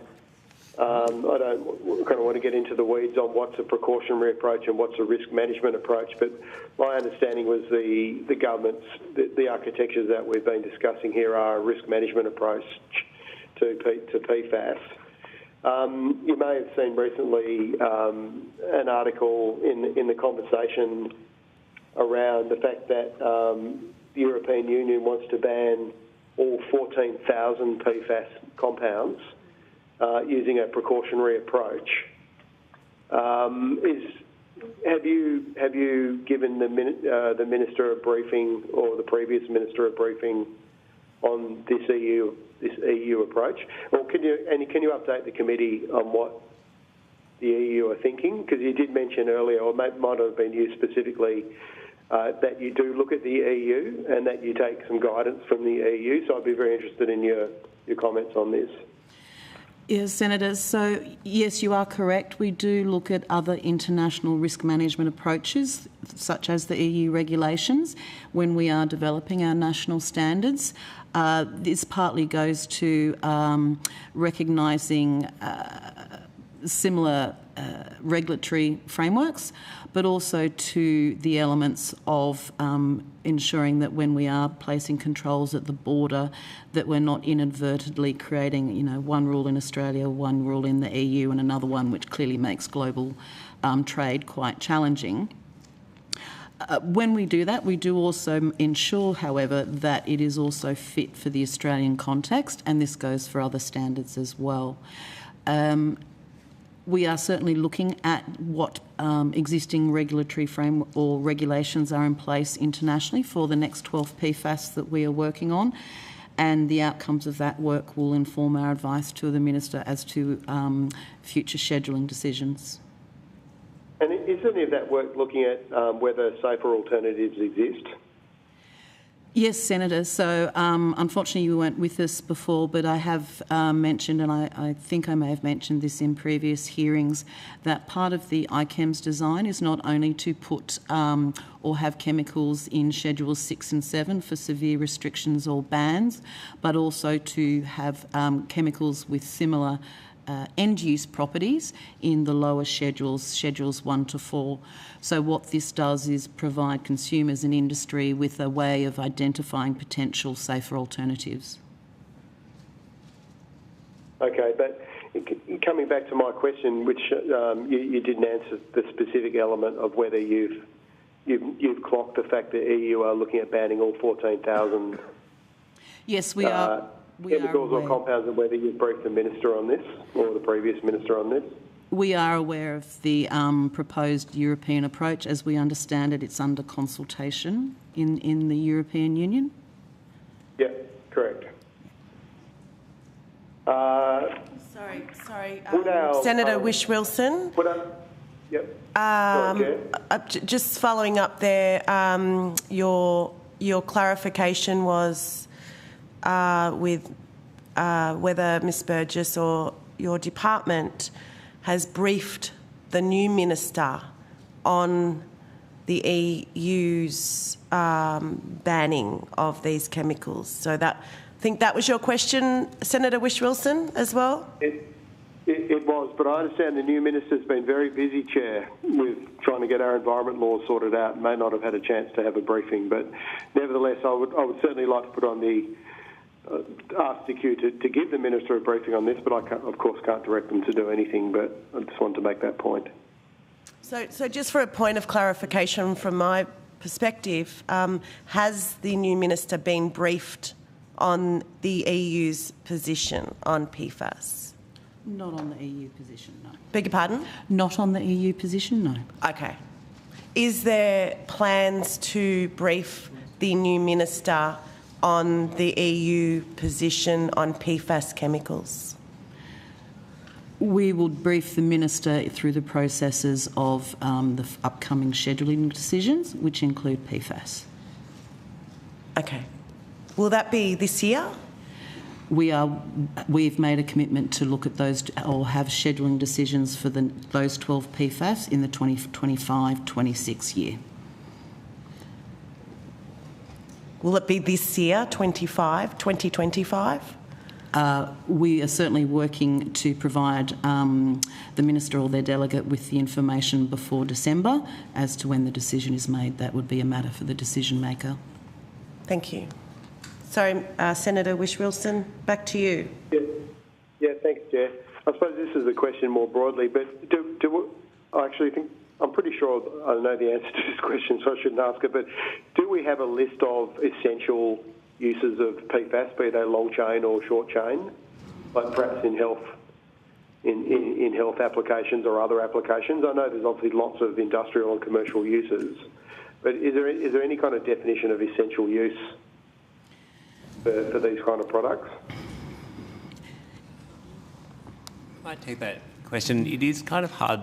There are different definitions of the different types of PFAS and how wide you might do to the group, but I am aware that ACUS in particular has a kind of a list of ones which they're looking at. That's perhaps the most information I could provide on that. Okay. Look, I don't want to take up too much time. I just got two other short sets of questions, Chair. We obviously got a lot of information when the committee went to Sydney in the last Parliament, looking at New South Wales, at Sydney tap water, for example. But I understand University of New South Wales have identified recently 21 new PFAS chemicals in Sydney's tap water that haven't been identified by previous tests. Now, these were at very low levels, obviously, but hadn't been identified previously. Does this raise any red flags? Was this expected? This might be better to the health mob on the panel today. Was it expected that we would identify new PFAS compounds in drinking water? And my second part of the question was, if we continue to use these these kind of products over time, do we expect those concentrations to increase? Thanks, Senator. Obviously, a big primarily question of New South Wales in terms of what they're monitoring the water, but obviously if you monitor for a different class of PFAS chemicals, you will pick up a different class of PFAS chemicals. So I don't think that's unexpected. Sorry, Senator, I missed the second part of your question. If you could just repeat. Obviously, the detections were at very low levels. Not putting aside what the chair said about the US government saying there is no safe level, but as we use more of these new compounds over time, do we expect their concentrations to increase in drinking water, or do we expect that has there been any modelling on whether the expected concentrations are expected to increase over time? So I think the ABS biomarking study showed lower levels over time, and that's consistent with other international studies. So as the different classes of PFAS chemicals are phased out, we would continue to expect that levels seen in people's bloodstreams would decrease over time. Yeah, and look, I once again appreciate how complex this is, because they've so far identified 31 PFAS chemicals, but the committee's heard through previous hearings about how this is like a whack-a-mole situation where we're getting new compounds on the market all the time, especially short-chain PFAS. Is there a reason why drinking water's not? Is it just too expensive to try and identify all the compounds in drinking water? Is that the main barrier, or is it technology? Is there limitations or bottlenecks with the use of technology to detect these new compounds? 2 points. So one, the ABS study did look at a wide range of different PFAS chemicals. The ones that were picked up most in the Australian population were PFOA and PFAS from memory. And those are the ones which kind of come out in studies as the ones that are most concerned. So those are the ones you'd normally screen for within the water supply. The other ones kind of were picked up less, so there's a less kind of concentration of them kind of generally, and they do generally not come up in the studies as ones of particular concern. So water suppliers are screening for the ones of particular concern, but also the ones found more largely in the Australian population. One of the areas I'm personally interested in is PFAS in packaging. I think there's the... Sorry, just bear with me 1 second. I think Rachel Burgess, the Circular Economy Division's with us today. Could I ask Rachel specifically on packaging what we're doing, and also packaging, by the way, was the prevalence in packaging was related to the detection in drinking water. Obviously, a lot of packaging, unfortunately, makes its way into our waterways. Could you give us an update on potential, how you're looking to regulate PFAS in various packaging, types of packaging? Yes, thank you, Senator.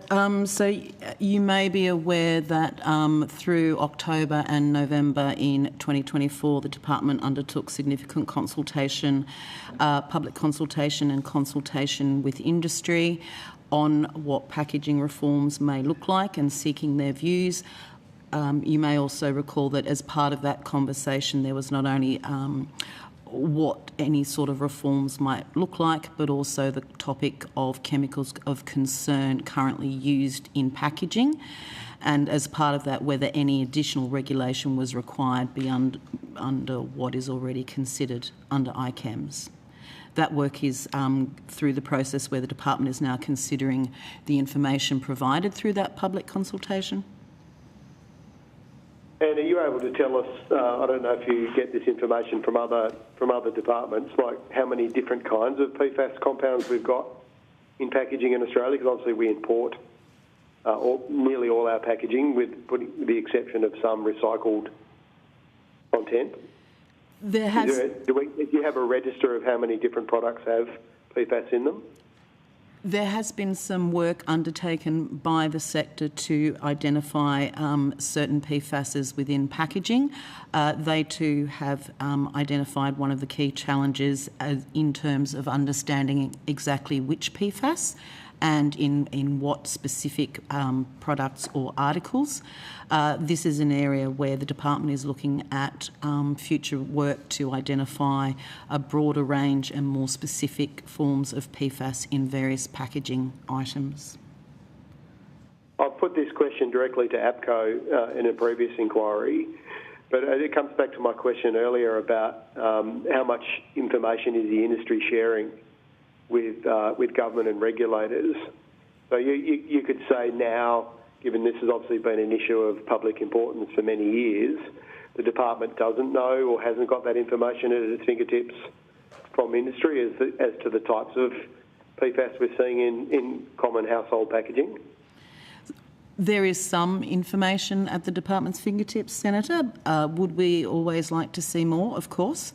But as I'm sure you're aware, in terms of in an affordable way on mass scale, identifying every PFAS in every piece of packaging has its own challenges with it. Well, not with you, perhaps not with, I understand it would be a challenge for you and the department to do that, but is the industry required to have standards to address this and to monitor this themselves and provide that information transparently to the department or to more broadly to consumers? Under the ICEMS legislation, yes, there are requirements to provide that information. As to the specific requirements under the current packaging legislation, I'm afraid that's not my area of expertise and I would have to take that on notice. No, that's okay. I'm not aware of any packaging legislation, but I'd love to see some, just quietly. But in terms of the ICEMS side of your response, can you provide on notice what you've been provided from the packaging industry in relation to PFAS, please? We can take that on notice, Senator. Yeah, take that on notice because I'd be very interested to see exactly what kind of information you're getting out of APCO or other packaging businesses. Are you dealing mostly with APCO, or is there a process that is more broadly talking to the packaging industry? So our engagement is not constrained to the packaging industry when it comes to the ICEM standards. I think an important piece to reflect here is that when it comes to implementing the ICEM standards, states and territories also have a role to play in terms of implementing the standards within their own jurisdictions. That was part of the initial Environment Ministers' agreement in 2015 when ICEMS was set up. As part of that, states and territories are in the process of incorporating the national standards in their own legislation. So when it comes to things like the requirements for use and disposal, that largely falls to states and territories. It does, but you regulate the importation of these products, which every household around the country is using in their kitchen right now. That probably has PFAS in it. Because we import all our packaging. So surely the bottleneck is with the federal, in terms of looking at the exposure anyway, without looking at potential bans or other things down the track, trying to measure and manage and monitor this situation, it should fall with the federal department. In terms of the border controls, yes, you're correct, and we have the national standards in place for that. And you're telling me with confidence today that those national standards, you're able to detect the kind of PFAS products and compounds we have in our national packaging? So currently the national standards under the Register Act, there are no enforcement mechanisms in that legislation. Okay, so there's no enforcement mechanisms, which is not great, but is there detection mechanisms or disclosure mechanisms? Not under the Environment Register Act, no. Then what act are they under? Like, how do you know what we're importing through? Every supermarket aisle you walk down in this country is covered in packaging that a lot of it has PFAS in it. Where do we get this information from? So at the moment, the the Commonwealth doesn't have in place legislation to give effect to those standards at the border. I think you may have been hadn't yet joined as Senator, but previously I mentioned that the Department is currently in conversation with areas across government to identify existing legislative mechanisms that we may be able to use to give effect to those standards at the border. Senator. Okay, but what drives that? You prioritising that, for example, and providing advice to the minister, or the minister, giving you directions. It has to come from some kind of database, and it has to come from some kind of information. And my point is, industry should have that information. They're the ones bringing in these products. Senator, Coles and Woolworths and others. So it's a bit of a chicken and egg thing, isn't it? Like, where do we get that information from? Senator, it's James Strigurtha here, Acting Deputy Secretary, Department of Climate Change, Energy, Environment and Water. Maybe if I could just add to what Ms Burgess is saying, that, and I think we've heard already in evidence, the very wide range of potential PFAS compounds that may be present, and you've acknowledged yourself, in packaging materials, among other products and articles across the economy. Determining what each of those things are, particularly where they're novel, and we are going through a process right now, I think has already been given in evidence as well, in relation to a need to change out those chemicals. And as we list things on ICHEMS in the higher Schedule 7, Schedule 6, as Ms Burgess said earlier, we're trying to make it available. We're trying to make information available to industry through the lower schedules about safer chemicals that can be substituted in for those products. What that does, though, is creates that's a beneficial effect, but it also does create a high degree of variability in the vast number of products and articles that come across the border. What the Commonwealth's role has tried to be is to set a standard that is under ICHEMS for the environmental impacts of chemicals, which are an obligation around meeting those standards on industry. I take your point around monitoring, and the department is certainly looking at opportunities and how the monitoring of those products might be done most efficiently and effectively. But I think that's a process we are currently in terms of thinking about how best to gather that information. Now, some of those sources of information would be from industry themselves. Some of those sources of information would be from users and consumers. Other sources of information would be from science and research. We've got to bring all of that together. We do our best to do that through Ms Burgess and her team, and also through other entities, including in conversation with colleagues who have their own exposure points in relation to PFAS, as we've been hearing in the hearing today. So we do our best to synthesise that information, and that's the mechanism we use in terms of giving advice to the Minister and Government. Yep, no, thank you. And I once again appreciate it's a very, very big area, but this committee has looked at, we've heard evidence about PFAS in human bodies and human health, and like Minderoo Foundation, for example, has been doing some great work in that area, as have others all around the world. And we've looked at drinking water, we've looked at other forms of exposure through airports and contaminated areas like Wreck Bay. What we haven't really talked about is that every household's using products every day with PFAS in them through packaging. And I just think it's a big area that we haven't really looked at in enough detail. Because I've taken up a lot of time, Chair, could I just ask some very quick questions, please, to Airservices? I see that they provided a response this morning to some questions on notice to the committee around Launceston Airport. So I think I'll probably need some time to look at those in a bit more detail. But could I just ask Airservices, you've mentioned,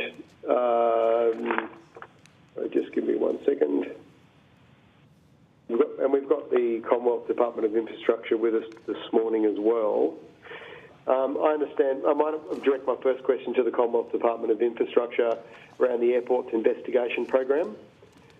You've committed $130.5 million for the PFAS Airports investigation program. you mentioned to us previously that there's 8 investigations are underway at 8 airports under tranche 1 of the program, and that we've heard previously investigations are scheduled to be completed from mid-2026. Can you give us an update on that? Are you still sticking to that timetable? Thank you, Senator. Is it by, and can you clarify, is it all these will be completed by mid-2026, or is that when you may complete one of the 8 investigations? Thank you, Senator. Tori Wright, Assistant Secretary of Airport Environment Branch, Department of Infrastructure.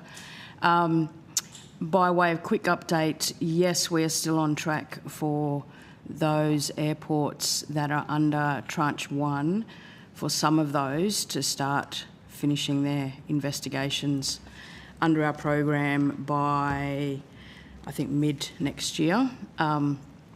I guess the key update that I can provide you on where we're up to is since we last spoke in Launceston at the beginning of the year, we've had a further 11 airports agree to participate in our program. So that sees us moving into spaces with those airports that are not federally leased.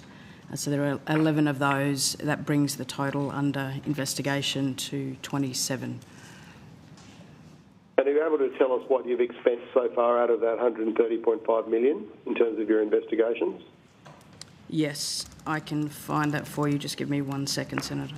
Yeah, thank you. And another question just quickly. My understanding was 5 airports have declined to participate, so it's good that you've got some that maybe hadn't declined previously, but are you able to tell us why they declined in the program? Yeah, certainly. I'll answer your first question first in terms of what we have spent under the program. So as at 31st of August 2025, $89.1 million or 68% of the program budget is either committed or spent.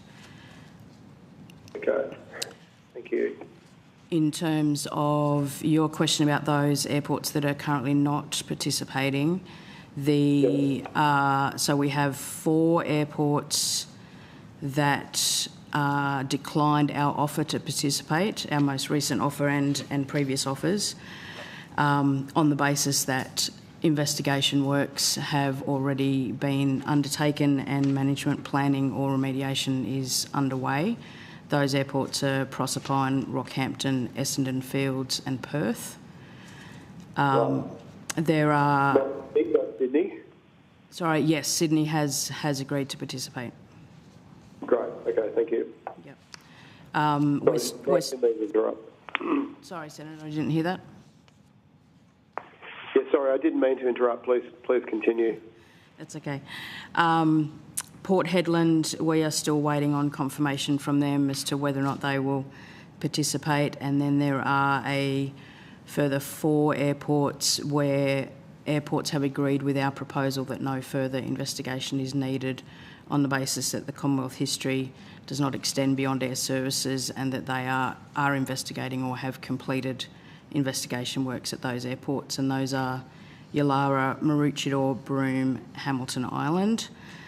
And then the remaining 1 airport that would take us to that 27, from 27 to 37 is Avalon, which is under the guise of Defence and Airservices work, and both parties have agreed that no further investigation is needed by our department under our program. Thanks. And could you just clarify for me, this is considered to be tranche 1 of the program. What will this inform in terms of other tranches, and what is the next step? Sure. Just to clarify, tranche 1, when we refer to tranche 1 under our PFAS investigation program, that refers to the initial 9 airports that started with us under the pilot and have transitioned to the main program. There's tranche 2 commenced about March last year with a further 7 airports, and tranche 3 are those airports that I've just talked about having come on since the beginning of the year, so a further 11.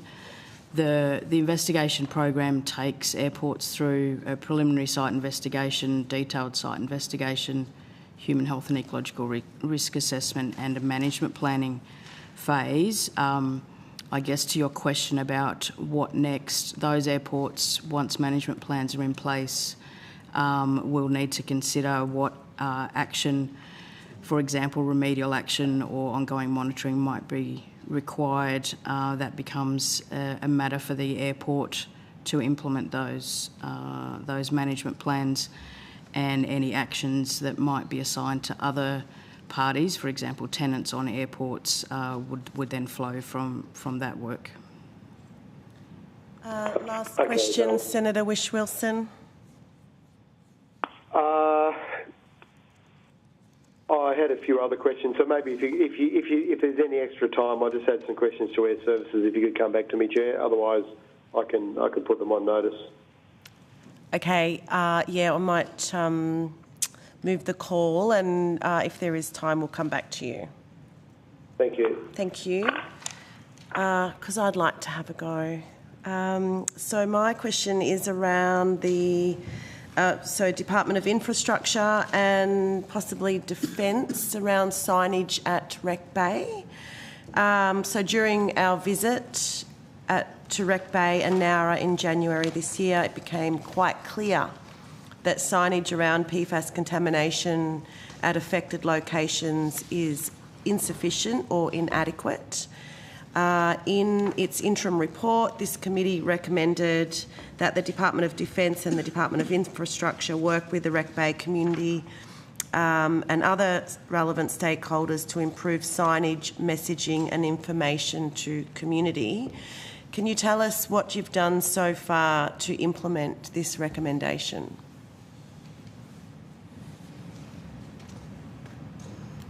Would you like to go first?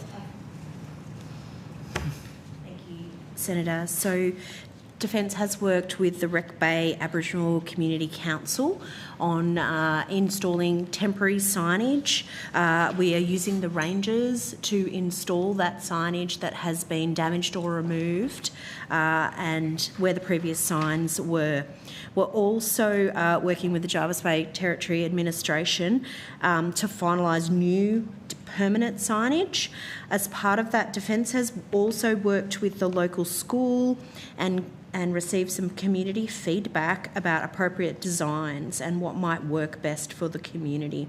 So that's in train at the moment. So will that happen before people are jumping in the water at Jervis Bay so that they know that they're jumping into a bay full of PFAS this summer?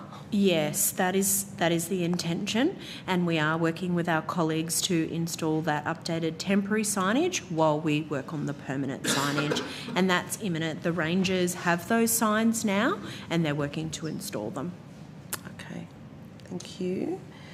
And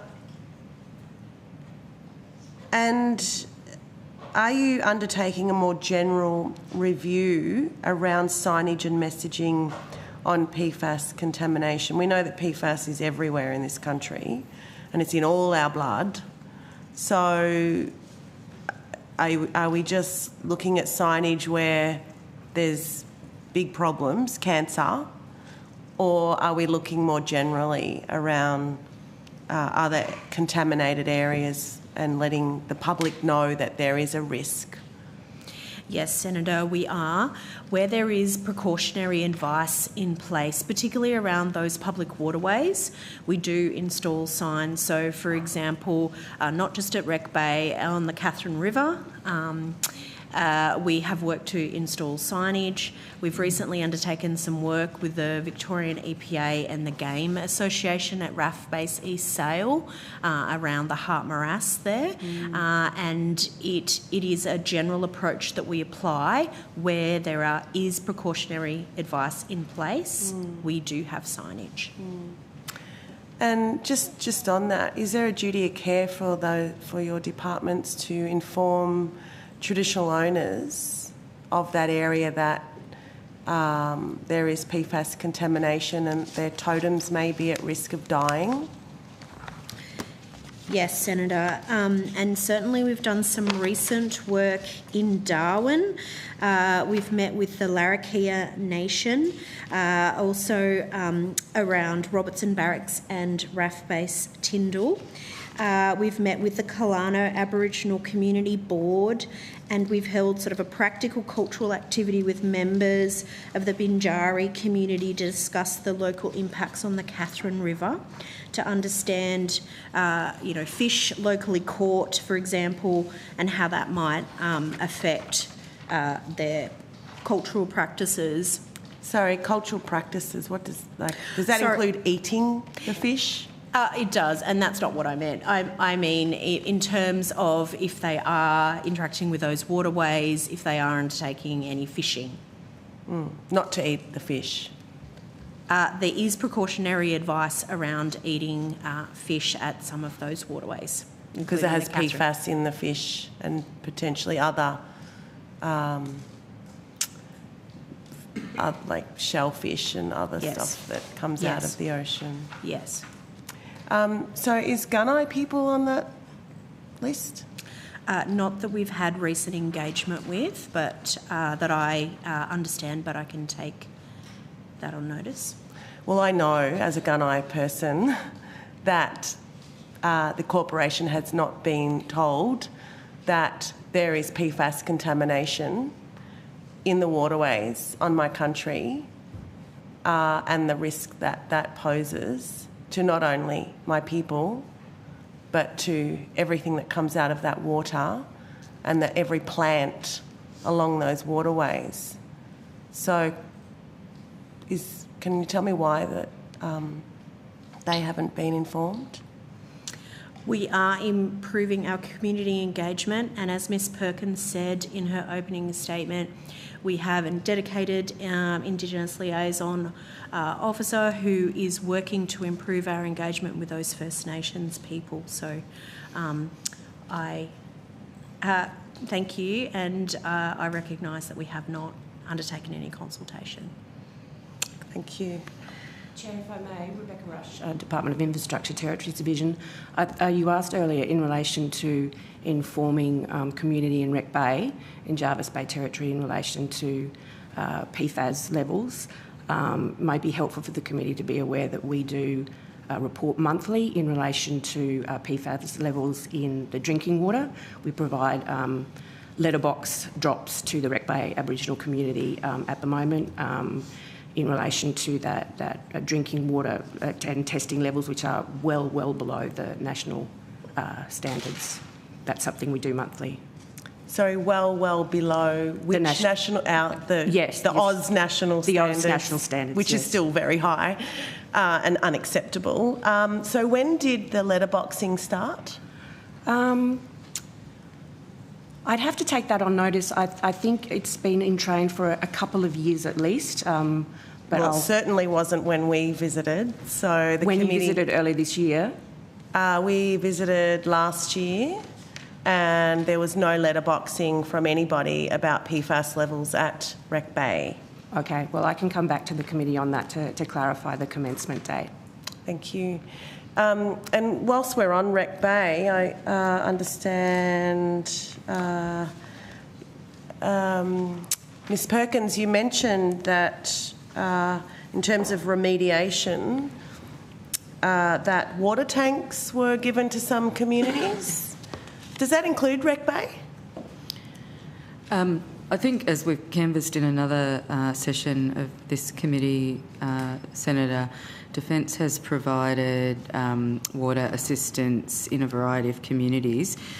In the Wreck Bay community, as my colleagues from Infrastructure have indicated, they have the lead on testing and advice to that community.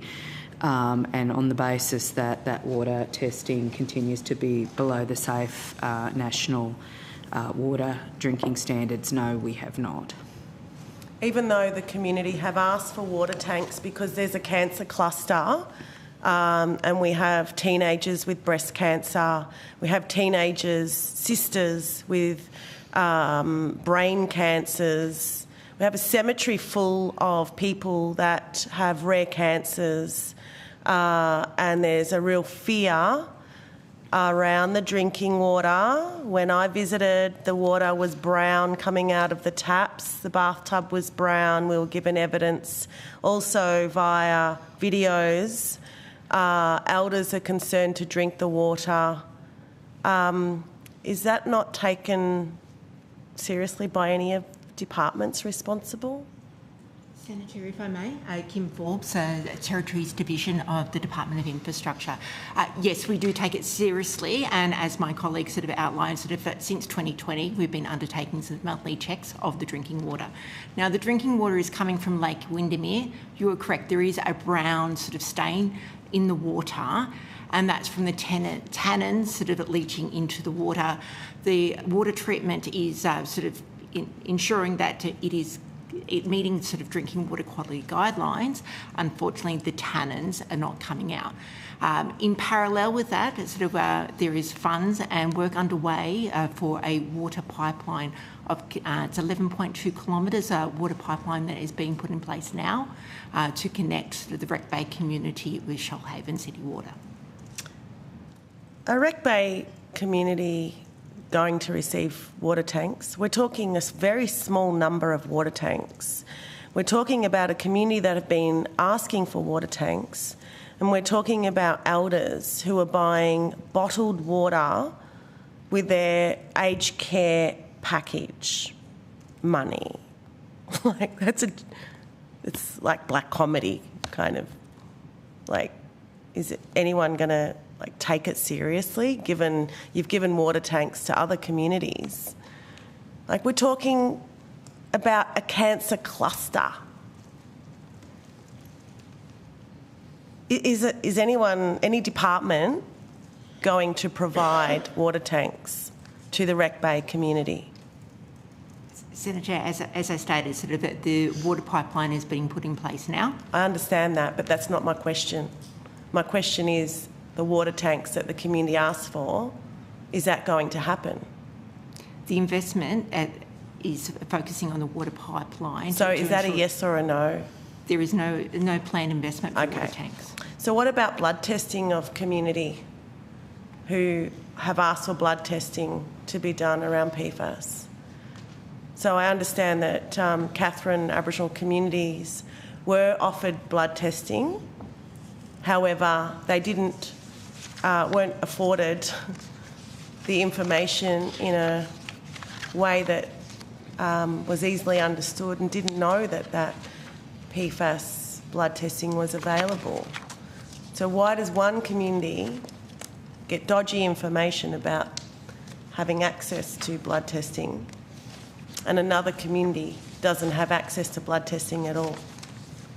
Thanks, Senator. That earlier screening in Katherine was part of the ANU study, which we commissioned to look at the exposure of communities around air bases. And it was a key part of that study that they pick up the local Indigenous community. So 38% of the people sampled as part of that ANU study were Indigenous people. That included people in Katherine. So that was done as part of the ANU study, which we funded. So that's why that particular community at the time. But blood testing is not something we generally recommend because it doesn't have any clinical benefit. There's a recent New South Wales... Sorry, what was that? It doesn't have any which benefit? Clinical benefit with regard to PFAS. So most people in Australia have some level of PFAS in their bloodstream. The ABS study, I think, puts it at the three highest types of PFAS at about 85% across the Australian population. So doing a blood test for PFAS will probably tell you have PFAS, because most people do, but it won't tell you anything clinically relevant from that information. So, yeah, I understand that. And regardless of that, the community have asked for blood testing. Does that matter? Does that matter? Or we just go, okay, your response, and we just get on with business while there's cancer cluster and teenagers with rare cancers? Do we just forget about that and move on with our privileged lives and forget about people that have been begging for blood testing, begging for water tanks, begging to be taken seriously, and they've taken the Defence Department to the courts and won on cultural loss, yet the health impacts on this community are real. If you haven't been there, go there and look for yourself. When you have, snakes and fish dying, surely that has impact on the people. Like, we are one. Blackfellas are one with those snakes, with those fish, with those oysters. We are the same. If it affects them, it affects us. And I know you don't understand that because you're not like us, but surely part of your cultural awareness training, you understand that we are one with animals and the sea life. So that if it's affecting our ocean totems, then it's affecting us. It's in our blood too, and causing these cancers, which you see. So besides the, deadly consultant Aboriginal liaison person that's talking to blackfellas, and besides a new pipeline, what else is happening for community at Wreck Bay?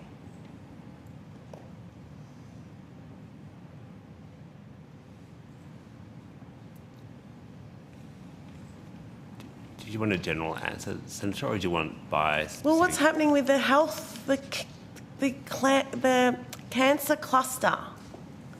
What's happening there? Like, there's a doctor that goes there once a fortnight. Like, is people not taking it serious enough? I take it very serious when I go spend time in that community and have families and elders cry about the cancer that's going rife through that community because of the RAF base. And we know RAF bases around this country are right next to our people's communities. We know it's deliberate. So what else is happening for the health impacts for the people at Wreck Bay? Anything else? Okay, I'll move on. And yeah, besides your barbecues. All right.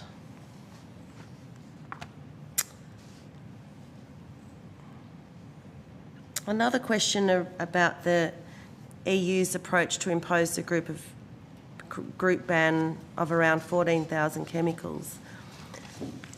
Can you please clarify what steps would be required for a group ban of all PFAS chemicals to take effect here? Please. Can I just clarify, when you refer to group, are you referring to all PFAS? Or, I'm just trying to clarify if I could please, Chair. Well, I don't think any PFAS is actually good for you.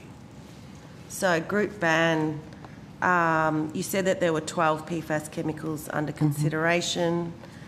We know that there's like 14,000. So yes, a group ban.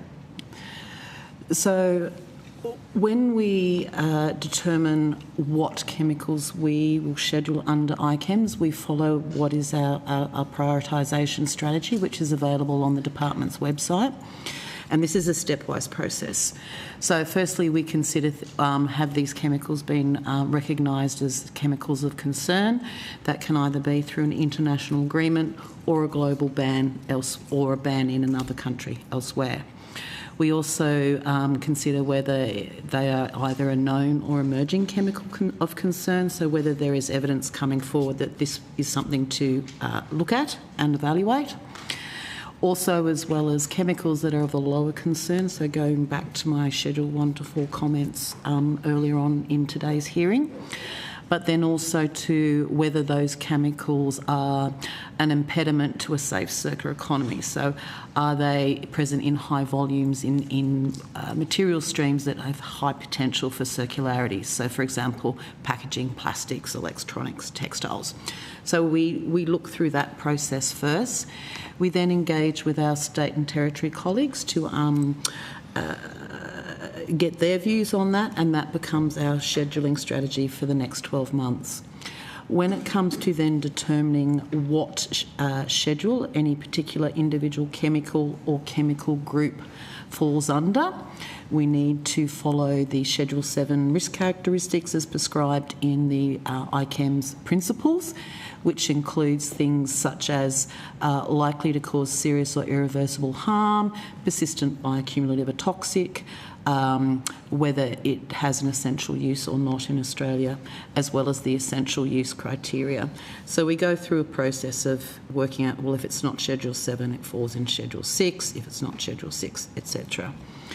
Once that work is undertaken, including taking the environmental risk assessments that are undertaken by ACRES, that then is used to form a draft scheduling decision, which is then put towards the Minister or their delegate for decision.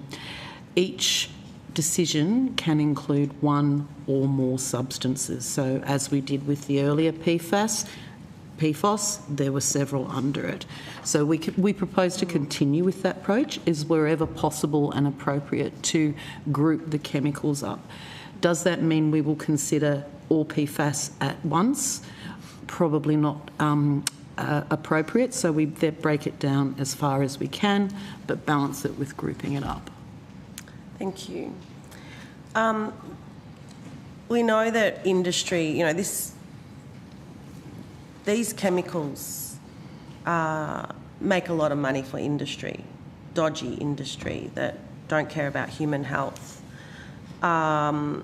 So we can ban the chemicals at the EU and issue these warnings. However, industry, as dodgy industries can be, continue to make up a new name, a new related PFAS chemical. So what can we learn to ensure government is keeping up with industry's tactics in this to dodge regulation? Because they've obviously been doing this for, 50 years? So I think an important piece that contributes to that is the work that's done by ACRES under the Industrial Chemicals Act. So in order for a chemical to be brought into the country that's certainly for industrial purposes, that goes through that environmental and health risk assessment process. So that's one part of it. The other piece of it, again, is coming back to the ICAM schedules having lower schedules where there are chemicals of lower concern, so that the information is available to industry. Well, here's an alternative that may also use without necessarily developing a new chemistry. And then, of course, clearly, as with any legislative framework, having that compliance and enforcement component of the national standards, not only at the Commonwealth level but also at the respective state and territory levels. Thank you. Just to follow up to Airservices, when I visited Launceston and saw that there was some good work happening there in terms of remediation, what we learnt also was that the potential runoff to communities and farmland and residential areas outside of the airport.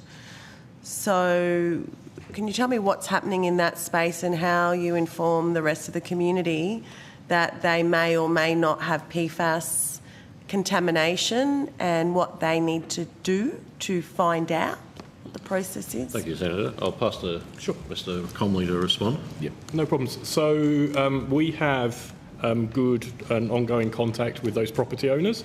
Many of those property owners we've actually been in contact with and have collected samples on their properties, so to understand concentrations of PFAS on those properties. In a number of those individual properties, we have developed a property-specific risk assessment that speaks to what the concentrations of PFAS measured on those properties are relative to the land use that's happening on those properties. Those risk assessments we then work through with the Tasmanian agency, so Tasmanian Health, Tasmanian EPA, and then have proactively taken those risk assessments back out to those individual property owners. And those risk assessments actually concluded that based on the current land use practices on those properties, the risks were low and acceptable and currently managed. And is that happening for every airport? Some airports where there is, a source area, a primary source area that is as close to the property boundary, like it is at Launceston. On some of our sites, on some of our airports, our sites, our PFAS areas, impacted areas, are quite landlocked within the airport. They may be a long distance from airport boundaries. So it very much depends on a site-by-site basis.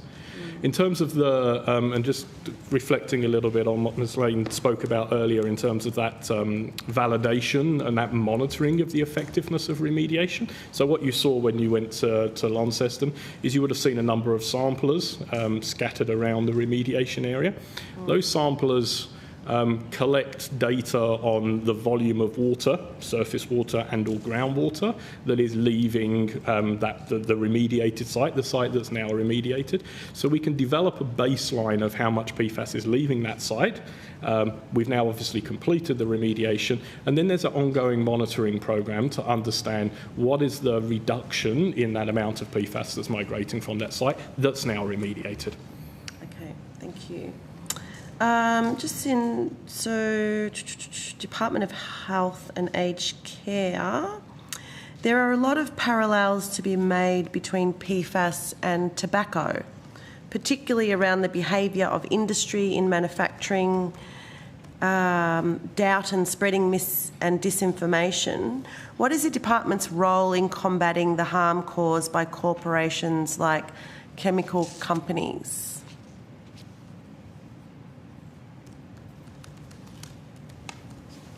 Sorry, Senator, is your question what does the department do with regard to information from chemical companies? Is that? Yeah, so treating it like tobacco, we see the messaging around tobacco. What is department's role in combating the harm caused by corporations such as the chemical companies? I'm not sure, Senator, I'd put the tobacco companies on the same plane as different manufacturers of PFAS, but that's a question, I guess, a statement from you, I guess. What I would say is the processes we have in place to evaluate the evidence on PFAS are done by independent agencies, and they're done robustly, including looking at the evidence and the studies and the toxicology. So we do evaluate the evidence. We do that in a clear, kind of objective kind of manner, and we wouldn't think ourselves swayed by company publications. Not that I've seen any company publications saying similar things to tobacco. So tobacco would say the health benefits of cigarette smoking, for example. I've not seen companies promote the health benefits of PFAS, so I'm not sure the parallel is quite there, but what I would say is that we do look at the evidence that is provided. We look at it objectively. We have toxicologists who kind of assess evidence, and we look through the literature to make sure that we're making objective assessments in the decisions that we make. Thank you. Just going to Defence, noting that Defence has already had to shoulder huge PFAS clean-up and legal costs, which is costing the government when the responsibility for producing these toxic chemicals lies with just a few companies. Is the federal government considering or pursuing any litigation against PFAS manufacturers, importers and distributors to ease the very significant burden on clean-up costs? Senator, that would be a matter for the government to consider. I couldn't offer any further view on that. So has any department looked at what legal avenues that they could advise the government on to litigate against PFAS manufacturers, especially if it's found that they have knowingly covered up scientific findings on the impacts of PFAS on health and our environment?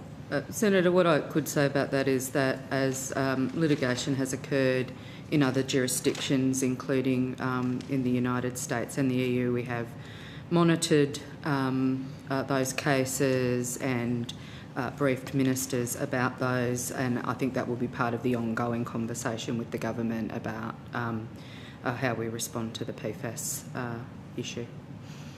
Thank you. And to Mr. Singh, sorry. You talked about the method you use for the drinking water guidelines compared to the US. Various experts have given evidence to this inquiry and spoken about gold standard research methods for systematic reviews, which here is consensus as the international best practice, which were used for the 2022 US levels. Not really interested in what Trump and his mates are doing in the chemical industry, but do you agree there is a gold standard method for systematic reviews? Senator, I think we would. And the NHMRC, who outsourced the review of the drinking water guidelines to a consultancy with ties to the PFAS industry, didn't follow this method, did it? Senator, I would say that NHMRC does follow gold standard processes. We did not outsource the review of the review was conducted. The governance was a advisory committee that we form, and then the information is then widely consulted, including through with states and territories, and of course public consultation. We did, as is our usual practice, engage a contractor to look and summarise some of that evidence for us. As is our usual practice, as part of the procurement, we require contractors to disclose their interests. We consider those very carefully, and we were comfortable with the interests they disclosed. And I might point out that that declaration is also published fully transparently in the evidence reports that they provided, which are all currently on the web, and of course which were provided to the many different organisations, bodies and individuals we consulted with. Even if they're part of the PFAS industry that makes money out of the misery of people who are suffering from cancer as a result of this poison? I don't think I'd accept that characterisation. They have done some site assessments for which they were commissioned to do. It is a relatively small field, and we obviously need to balance relevant skills with the activities people have undertaken. I might mention that, for example, as part of the review, in looking at sources of evidence, we excluded one that was funded by DuPont. So these issues are something that we think about very carefully, and we were very comfortable with the interests that were declared in this case.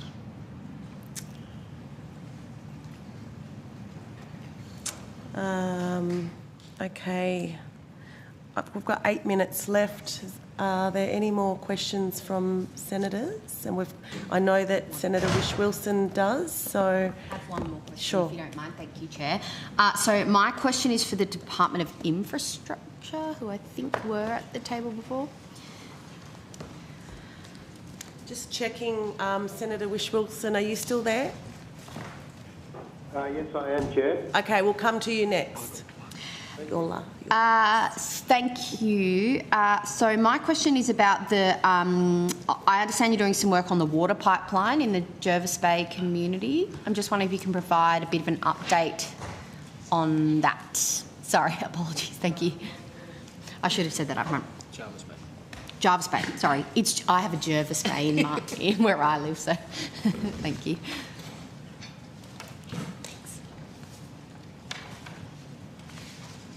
the English language. Thanks, Senator, for the question. So, yes, the water pipeline sort of for Jervis Bay that's going to connect to the Wreck Bay community, the construction is underway, and that's a 11.2 kilometre sort of pipeline that will be put in place and connecting to the Shoalhaven's city water connection. When do you expect that work to be completed? It's expected to be completed in early 2026. Okay, great. Thank you. That's all I have, Chair. Thank you. Senator Whish-Wilson, I'll go to you, but just keep in mind that we have Senator Cadell who's giving you the time. Oh, great. Look, I might just ask one question for clarification to DQ, but then I can put my other questions on notice if other senators have questions. My question, just going back to PFAS in packaging, the submission to this inquiry from the department under packaging reform and national circular economy framework. It mentions, I think it was page 45 of your submission, that in September 2024, the department released a consultation paper seeking views on potential options for reform packaging regulation. The consultation paper identified PFAS as a chemical of concern, targeted for elimination from packaging. The consultation outcomes are expected to be released in early 2025. So I was just checking, have the consultation outcomes been released? Not as yet, Senator. That was the work that I was referring to in my previous response to your questions on packaging. Right. Okay, so I missed that. So why hasn't it been released? So the department is currently working through submissions provided through that consultation process. And when do you expect that they will be ready to be released? Senator, as Ms Burgess has said, we're working through those submissions, including next steps in terms of reform of packaging regulation more broadly. We expect that the consideration of those submissions will be included into that process. I can't give you a specific time, though, as to when that material will be released. Okay, but you can confirm your intention is still, as you said in your submission, that the reform of packaging regulations will... Sorry, I'm just waiting for that motorbike to go past. The reform of packaging regulations will build on industry efforts to phase out PFAS from packaging. Is that correct? Senator, certainly the chemical constituents of packaging will be a consideration in regard to the reform of packaging regulations. It also then mentions that, including building on the industry-led action plan launched by APCO in 2022 to phase out PFAS in fibre-based food contact packaging by the end of 2023. Are you able to update us on APCO's efforts? Were they able to provide a plan to you about phasing out PFAS in any food contact packaging by the end of 2023?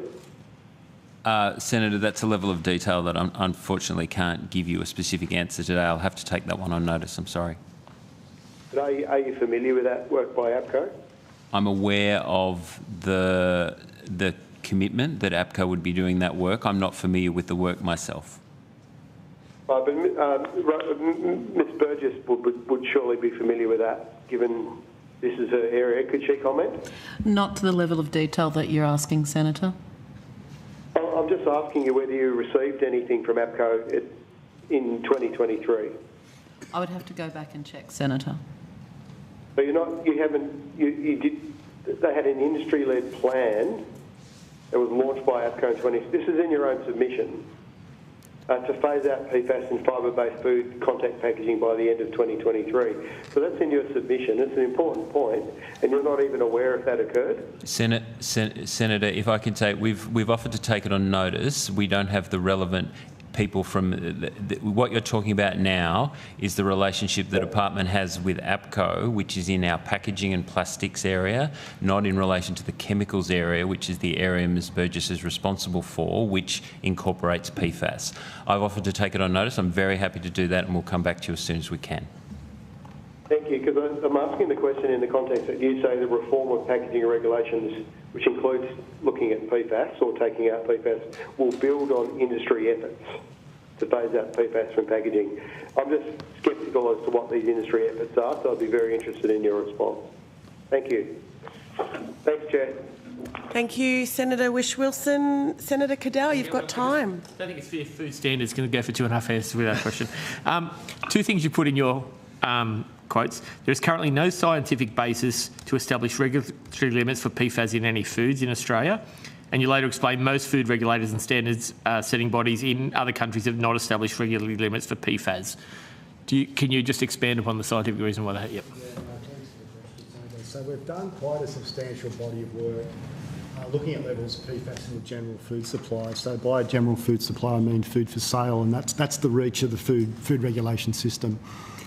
So it's on that basis that we've gone through quite extensive dietary risk assessment processes and not actually seen any red flags there in terms of PFAS in the general food supply, which is a really good news story, if I can make that point. So in order for us to sort of step in and set a legally enforceable regulatory limit, such as a maximum limit for any type of PFAS chemical, there needs to be that risk there that's been identified. That's a requirement under our Act. And because we haven't seen that to date, that's the basis for why we haven't stepped in and set a regulatory limit. All good?